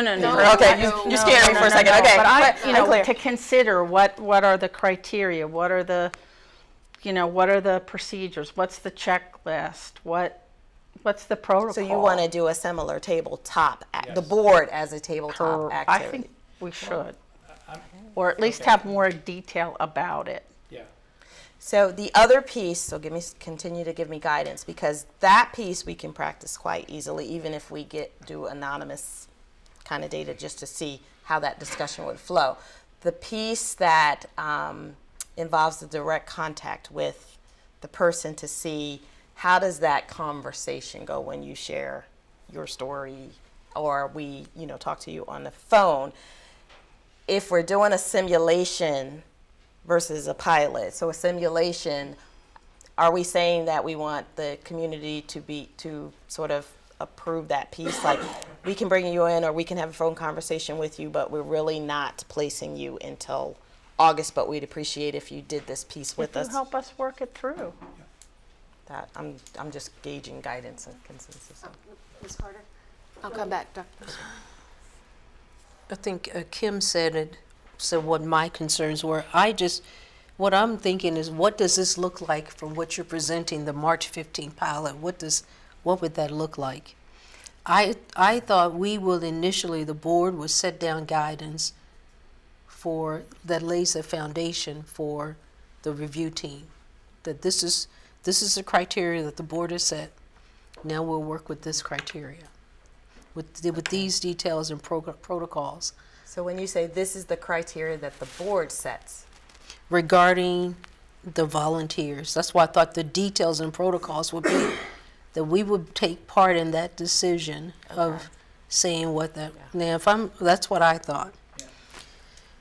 I was under the impression that we had asked the administration to put together this package that we would then be looking at. I love the idea of the simulations. I think that's awesome. I also think that we have had many people come up to this podium and speak that are invested in this process, that I would hope that they would be willing to participate in the simulations that we need to do. I feel like that we need to have your information put together in a matrix or a format that we as a board can review and comment on. Then I feel like that we need to go through simulations with this process, work some bugs out before we come back to the finalized, this is the plan, and then we vote on this. Because I'm really concerned that we could be voting on this thing in February, saying we're going to allow simulations to start in March, and at that point, as my grandfather used to always say, the horse is out of the barn. We can't rein it back in if there are problems with it. So I would like to see this simulation take place and these details be defined for me to be able to vote on this policy change. Any other comments, Dr. Brennan?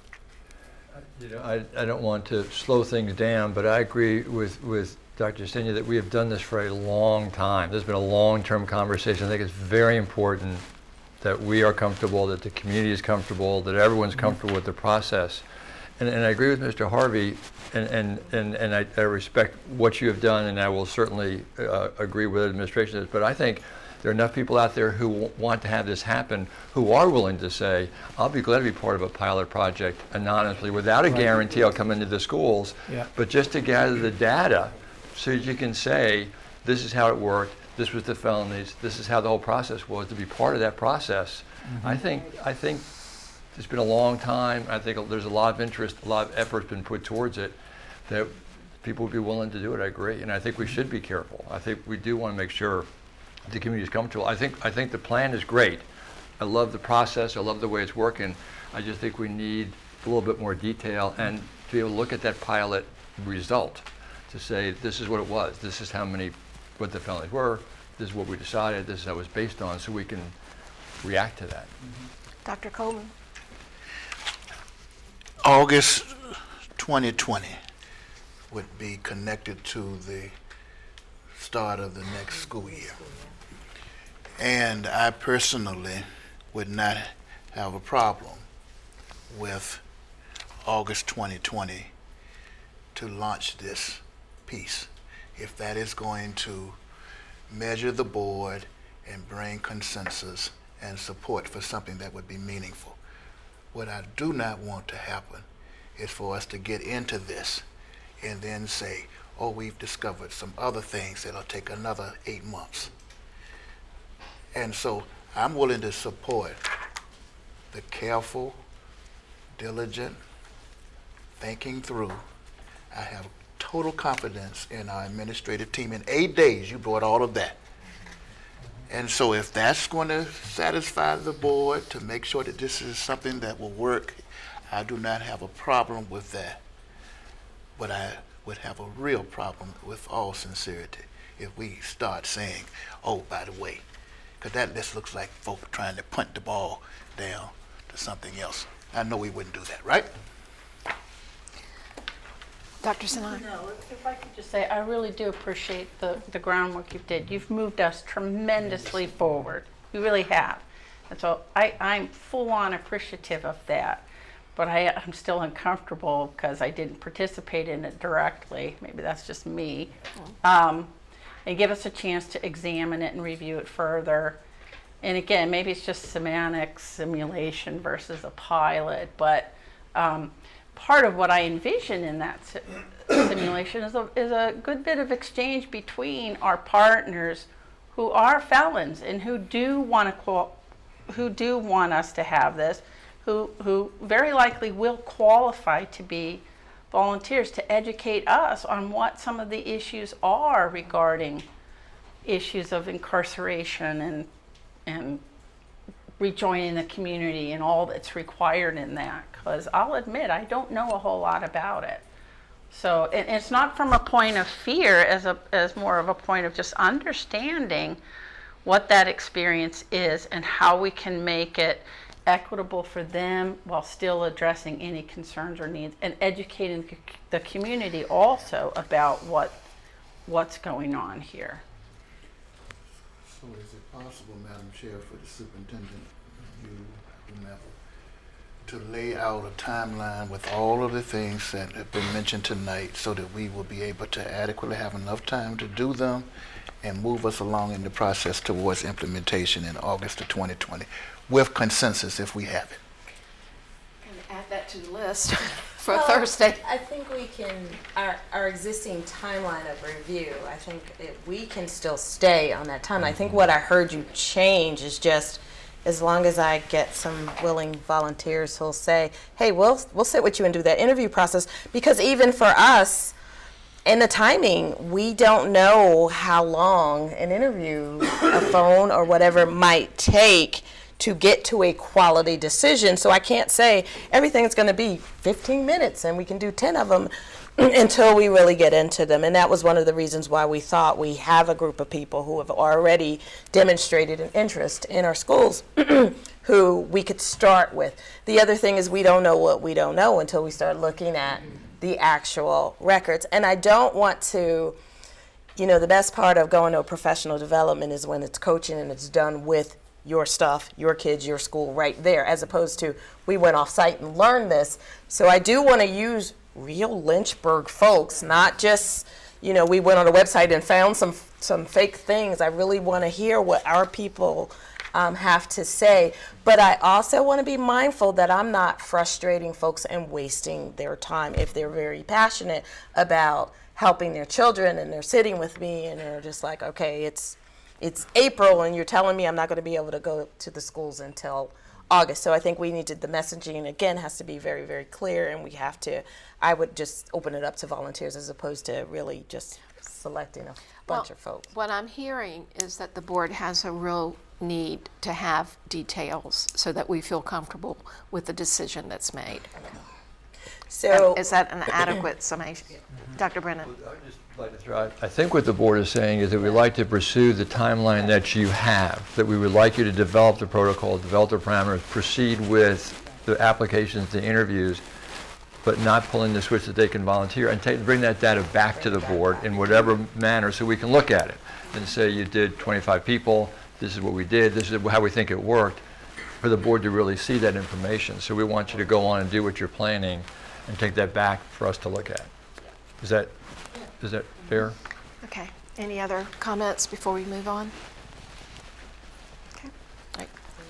Yeah, looking at my team, y'all. All right, that takes us to new business, Lynchburg City School Board personnel policies. Ms. G?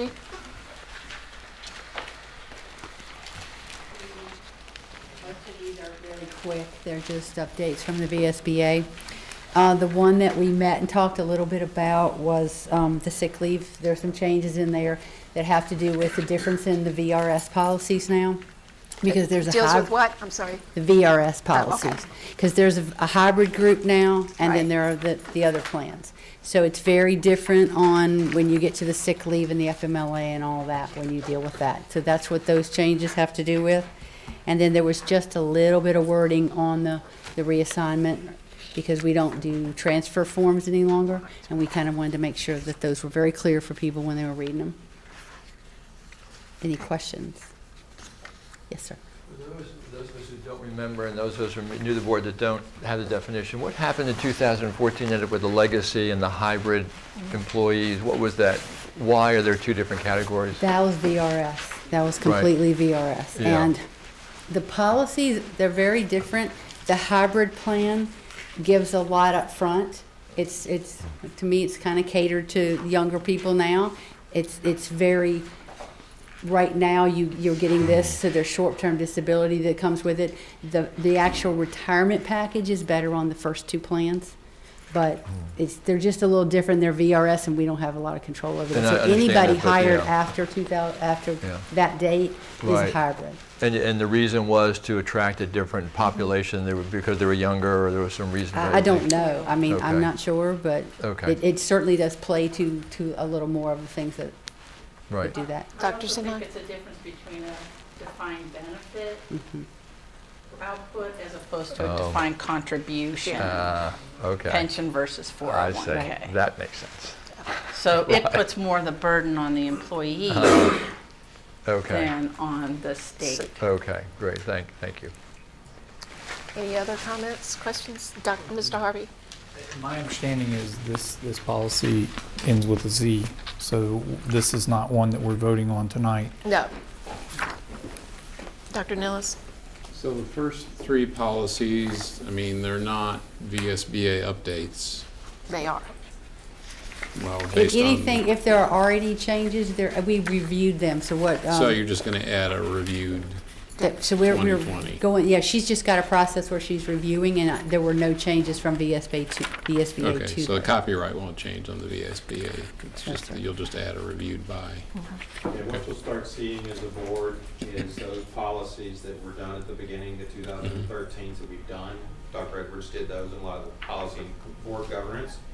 2014 stuff with a little bit of personnel and a lot of operations, so we're just kind of hitting that 5-year review cycle on them. Okay. So that's why they're coming forward. Any other questions? Thank you.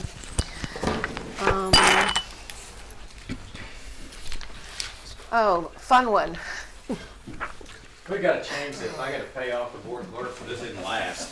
This needs to be earlier. Thank you. I'm going to invite Mr. Ron Prophet up front and others that were on the calendar committee. They've got a little presentation they want to do. Thank you all so much for staying with us tonight. We really appreciate it. Can I just ask, is it the same version we had in our handout? It is the same version. I just thought that those of you might have printed copies. The color ones are It's easier easier to to follow read. all What the happened to matching. So I just handed that, printed them off. And Crystal, I apologize for not having one, but you know, our copier's on the fritz. That's all right. Just happy to see the calendar committee. Thank you guys for your service. And for being, my goodness. So, Mr. Prophet's going to give this presentation once he figures out the clicker. You can see that we've got representation at high schools, middle schools, elementary schools, and in support services with IT and transportation. So with that, take it away, Mr. Prophet. All right, good evening, Dr.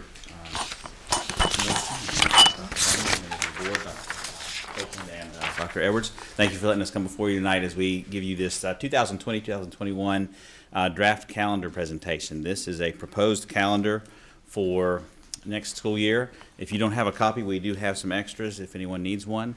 Our committee consisted of Dr. Copeland, who was the chair, Renee Anderson, Sharon Anderson, Rose Floor, Angel Garcia Ablanque, Matt Mason, myself, and Mr. Chuck Yarborough, and we worked in collaboration with each other as we went through to look at this calendar, gain feedback from faculty and staff in order to make the best adjustments that we felt we could in order to meet the 180-day instructional day requirement and also fulfill some objectives that we had for the division. One of the big things we had was that we wanted to have a focus on professional development. So why this calendar that's before you tonight is you're looking at a calendar that's going to show and illustrate targeted professional development that will allow professional development to occur either on the division level or at the school level, but also will allow for staff time to collaborate as well if we did have a day where we have school-based professional development occurring, or it would also allow for our staff to work together and just prepare if they're trying to reflect, create common assessments, or work on lesson plans or unit plans and things of that nature on those days. So we wanted to have those days reflected throughout the calendar. And so that was what we looked at as we were putting this together to add in embedded professional development. Some similarities to this calendar from last year is the first day of school will be a Wednesday, which will allow us to transition in from the summer break for staff and for students, so we can get ready for the students to come in the middle of the week. It does traditionally help students to be able to come in at the middle of the week when we're starting school. In addition, school will end before June. Holiday breaks remain the same. We still have 180 instructional days as required, and we have the same number of half days. As we were looking at this calendar and we were embedding the professional development originally, we started with a traditional model of a half day of instruction followed by a full day of professional development. But as we got feedback and as we looked at it, the committee felt half days of instruction do not really behoove us when it comes to the needs of our students. So what we did is we decided to keep the full day professional development throughout the calendar, and we eliminated the half days to have full instruction days. The only two half days that were kept were for winter break and for the end of the year, so that we were able to adjust as we go into the winter break, have that time with faculty and staff to close down, have awards with faculty, staff, what have you, and then also to get prepared to go into the summer with that end of the year half day as well. Some overall calendar changes. Again, we have that embedded professional development that is in the calendar so that we can have more school-based professional development, more time for faculty and staff to work with each other or do work that is needed to prepare. In addition, to meet the vision for the division, to have division-level professional development, to have a focus for where we're going to go. So that is provided throughout the school year. Now in this calendar before you. In addition to that, the election day that is on the calendar, November the 3rd, will be a professional development day, allow for students to have a break, but also allow our facilities that are precincts to be available to the public. And registration day will be shortened from the traditional 12:30 to 7 o'clock to 12 p.m. to 6 p.m. One of the reasons for that change was feedback from staff across the schools was that we had a low attendance rate in that last hour from 6 to 7 o'clock. So in order to make sure that we take advantage, we'll have it from 12 to 6 if this calendar is adopted, and present that to the community as well so that we can move forward in order to make sure everyone's aware of that change. And lastly, August is going to have a reduced number of professional development days. One of the things reflected here as a highlight is only one day for new teacher orientation. One of the reasons that change was made is as we spoke with new teachers that have come in, we wanted to be cognizant of their time, respectful of their time, and some of the things we were doing with that 2 days worth or 3 days worth of new teacher PD wasn't quite meeting what they needed. Their needs were to get in their base school, work with their principals, work with their mentors, and to get started and to be ready for the school year to begin. So we took that into consideration, and so we do have just the 1 day of new teacher orientation. In addition, Because of the fact that we do have the embedded days throughout the calendar, it allows us to have more time for teachers and staff to prepare in their base schools, to work together, to plan together, and to have their time respected, because one of the things we have seen is that teachers do need time in order to be in their classroom, to be in their school, to get ready for the instruction that's going to be awaiting our students when they come through the door at the beginning of school. This is just an overview right here of the calendar, so you can just have a big look at it, okay? The yellow days are the instructional days. That first blue day there is the new teacher professional development. Green, all green days represent professional development days. The light blue is the end of the first and third grading period. And the bordered days are the half days in the calendar reflected for the end of first semester or going into winter break, and also the end of the school year. And those two orange dates are the fall break. As we adjusted the calendar and got feedback, we did make an adjustment and made that a 2-day break following a full day professional development on October the 9th, as you can see reflected there on the October calendar. And I just want to say that we worked very hard, I think, to take into account feedback and to work collaboratively to make changes for the proposal that we have before you tonight. And that is all that I have. So I'll add a couple of just kind of closing comments to this discussion. If you were to overlay this year's calendar on this proposed calendar, I think the big change that you'll see is that September 18th Professional Development Day is new. The November 3rd Professional Development Day is new, and the February 12th Professional Development Day is new. Other than that, that calendar is almost identical to what we're doing this current year. I do feel the need to let you know that I was contacted by the Election Commission about the November 3rd Professional Development Day. Just so that everybody in this room's aware, and out there in the city, we currently have 5 schools that are used as polling places: Bedford Hills, R.S. Payne Elementary, Sheffield Elementary, Sandusky Middle School, and Lincoln Middle School. The Election Commission was concerned that our employees would take up the parking lot and impede the nature of elections and pollings. I think that we can work around that. We have had elections in schools that were operating, but I wanted to bring that to your attention.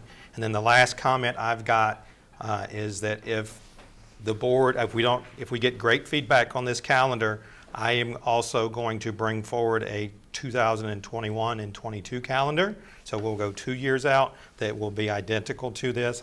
Barbara and I will work to overlay that.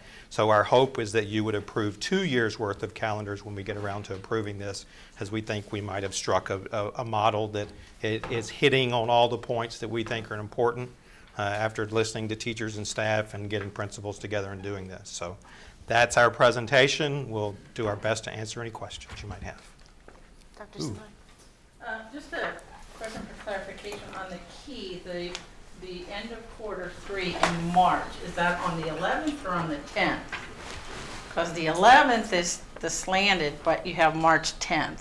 That would be a typo. So it should be March 11th, right? Actually, and that's on both there's of a them. correction. Okay.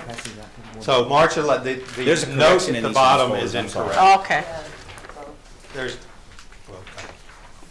I don't need another copy. I just wanted Well, no, to I make just sure want you I to know that understood the what the was version going that I on. handed out, that is an error on the note at the bottom. Thank you, sir. I counted the days twice. Dr. Coleman? Dr. Edwards, Dr. Copeland, Madam Chair, I think this is the second calendar that has come forward with Dr. Copeland. And I mean, one thing about it, having been in Richmond the last 2 days, it's wonderful to get a presentation you can follow, understand. So I mean, seriously, that's outstanding. But anyway, if we're going to go 2 years, I got it. Just simply ask the question. I see the professional development is basically the change. The calendar is the calendar, and the other pieces are the other pieces, so I understand that. Are we sure that whatever school divisions out there that are having success in the areas that our comprehensive strategic plan is leading us, have we looked at those calendars? Is there ever any correlation between an actual calendar model and student achievement, etc.? And for these professional development days, are we going to make sure that we can measure the relationship between the professional development that they receive and how it is actually being implemented as a habit for successful instruction, et cetera, what have you. And if you can help me, not necessarily today, value those things, I'd be willing to support your 2-year calendar. I don't know of any research that is calendar versus success, that is at least research based on that. I do know research that in terms of teacher work products, that having a learning, I'll call it a learning session, an implementation session, a period of implementation, and then an opportunity to come back and reflect, revise. So many times you'll see the research that talks about professional development being embedded in chunks across a year, as opposed to let's give them everything they know during the first 2 weeks of school, off you're running, and we don't go back and review that. So, you know, I have seen calendars where they are, I mean, I've seen some calendars where they have a half day every month for professional development, and it's built in as part of what they do. So that's the best that I can give you. I don't have any official research that says this is magic. One question about spring voting. Do we have any in the There spring? will be no spring voting This in year. May of '21. There will be this year. Right. So I actually got 5 Okay. years worth of election commission Thank you. forecasting. Any other questions? I just want to clarify the March 11th and October 8th. Those are end of the quarter. Correct. Just students attend? Yes. Those are full days, yes, sir. Those are school days, okay. Yeah, because on this one, the blue. Mr. Harvey? Implies that they are not. They're two Well, shades of that was blue. one of the reasons that we, on that updated version, we changed the color and changed the direction of the cells, because it did appear to be a half day, but it was a full day. It was just a slant to indicate that change between the divisions of the grading periods. We just changed it to a different color to try to make it a little more aesthetically pleasing. Professional development days, students do not attend.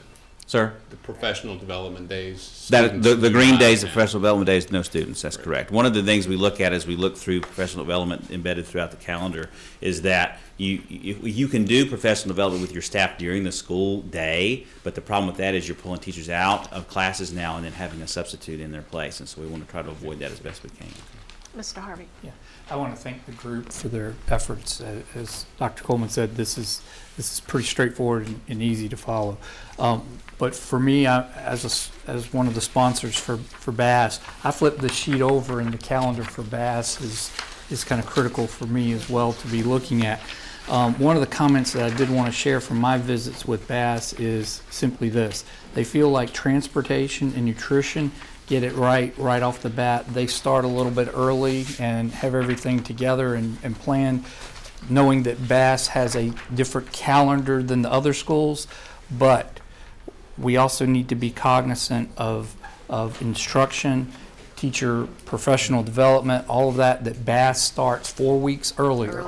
So I just want to make sure that I flag that when we're looking at the calendar, it's easy to look at.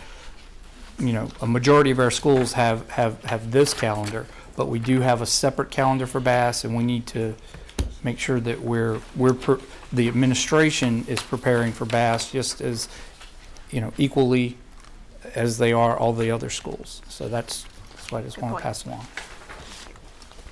Any other comments or questions? If you do have any, after you have time to look at this, I'm sure if you send them to Dr. Copeland, he'll be able to address it. Thank you. Thank you all Thank you, guys. so much for Thank the you work. very I know much. it's not easy. Right, that leads us to the superintendent's comments. Okay, and we know that we have a city council meeting starting in 5 minutes, so I will only take about 2 hours. No, just the kids said most of what I need to share. December 12th, we did have both parent and personnel advisory meetings with me and my team. And we did change those meetings, I think I mentioned that before, to be part think tank and then part tell us some of your concerns. And this last one, we're getting more and more on the think tank and less on the concerns. And so we did spend some considerable time talking about budget because we're still in collecting input from both our staff and our parents about that. And our emergency response in terms of how we can communicate. And I know I have an internal team that has looked at some things in terms of emergency management, communication, strategy, software, and things like that. That was a result of some of the comments that both parents and the personnel share with me. Since the last meeting, there have been a couple things that have happened. We did have another African American History Commission meeting. You all know that I am on the PD committee. The focus of our charge was to identify what good PD is and to answer the question or statement that says Virginia educators are culturally competent if. And we were charged to fill in what does an if look like? What do we need to do to ensure that our teachers are culturally competent, our staff, I should say, from pre-service to in-service. So that was some of the things that our team worked on, and we are continuing to work on that. Did meet with the other Region 5 superintendents. The topic was salary scales, benefits, and money. So we as superintendents spent some considerable time looking at each other's salary scales in terms of where we start, where we end, number of steps, what are some benefits and perks, which kind of we talked about too when we did our discussion. Just a reminder to the board that board docs training, so we are going electronic here with board docs for you all, will be at the next work session. So bring a device, bring a logon, bring a password too. So we can definitely do that. If you have some questions ahead of time, we can kind of get you ready for that. But it'll take about an hour of our work session time to do the board docs training for the board side of it. Ben, myself, Christy, Denise, and Barbara, we did a 4-hour version of that train. So we are so glad to share that training with you. We will have a consultant that helps with that as well. So, and I just want to say kudos to Sandusky Middle School, Heritage High School, and Sandusky Middle School's chorus, because prior to break I did get to go and just sit at a choral concert and the band concerts, and it's just so, we have some amazingly talented students and seriously enthusiastic staff. I think that's what makes participating in the arts so much fun, when you just have a staff member who loves his or her craft and the kids end up loving it just as much as they do. So kudos to the staff for making my evenings very pleasant. I went home with a smile on my face after that. Great. I want to start off the board comments tonight.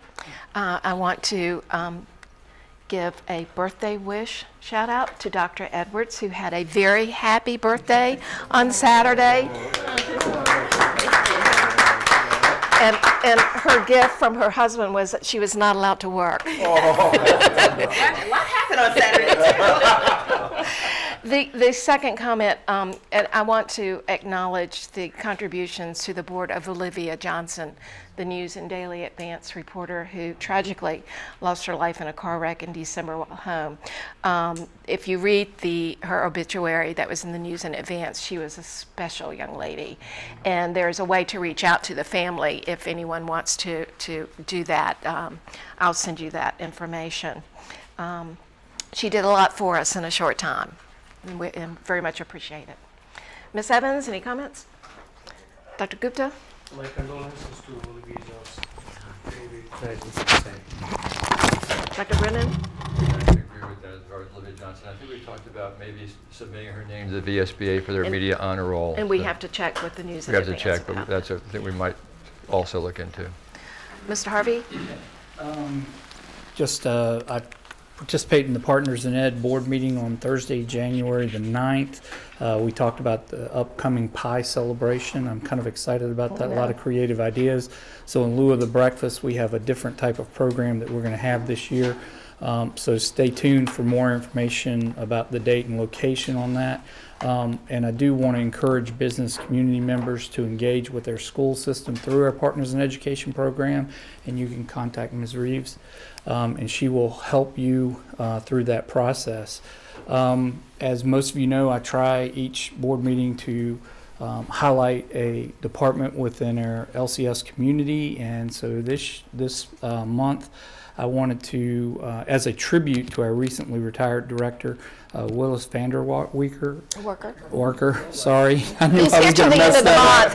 I knew I was going to mess that up. Because we just always refer to him as Willis. You know? So I wanted to focus on his department with the additional supervisors, Ms. Daniel Bosher and Ms. Farrow, along with other staff members, Ms. Day, Ms. Thomas, and Ms. Tyree. These individuals work hand in hand with the special education representatives from each of the schools and the LCS community, as well as the Special Education Advisory Committee. They're charged with helping LCS develop and provide education and special services for children with disabilities from the ages of 2 years old to 22 years of age. They also work to coordinate with their community stakeholders and provide provide services to these children, which also includes the Laurel School and Hutcherson Early Learning Center. There are approximately 16 to 17% of LCS students in our community that receive these services from this department. Willis has served LCS with excellent service over his tenure, and he will certainly be missed. As it's difficult to fill his shoes, and I wanted to just to praise him for what he has done for LCS, and also to say that I appreciate him willing to help in the interim. As I mentioned earlier, we have an upcoming Central Virginia Governor's School board meeting on Wednesday, February 5th, and also Career Tech Advisory Committee on Friday, January 31st. Thank you. Did I ask you? Okay. Okay. Are you next? No, I'm done. Okay. Thank you. Ms. Carter. I don't have anything. I just want to send out thoughts and prayers to the family of Olivia Johnson. Thank you. Ms. Sinai? I echo with my condolences, and I also want to thank especially the students who stood up and talked at public comments today. That's a very difficult thing to do, especially on such a highly charged and emotional topic. And they spoke very well. I was really, really impressed, and so I'm very proud of our students for doing that. Okay, thank you. Dr. Nillis? I had the privilege of being hosted at the Turning Point Academy by Miss Calloway. My first time there. It's different, but it's a real school. Mm-hmm. Kids are going to classes and being held accountable. So I appreciate that. I appreciate her time. And I also want to, give a shout out to Greg Hoffman and Beth Coleman with their efforts for that fundraiser. It was a real coming together of area swim teams. And it was a fun event too. It wasn't just a regular swim meet. They had, t-shirt relays and noodle races, and there was competition, but it was fun. It was for a great cause, and it just illustrates the character and commitment of our teachers to the students and the community. Came together. So that was pretty neat. And the News and Advance did a real nice write-up. They did. On before and after the event. So thank you. Dr. Coleman? I will continue to remember Olivia Johnson. Thankful for Men to School. Hoping that there will be a calendar released to let us know what's going on in February, that we will know. And then Pedal was to decrease the achievement gap. Again, I hope we're taking a careful look at what we need to do to make sure that African American children are able to be successful according to the needs that they may have beyond just dealing with those who are at the achievement gap level. Okay. The next school board work session is scheduled for January 28th, 2020 at 5 p.m. in the boardroom at the administration building. The next school board meeting will be held on Tuesday, February 4th at 5 p.m. in the boardroom at the administration building. We're dismissed.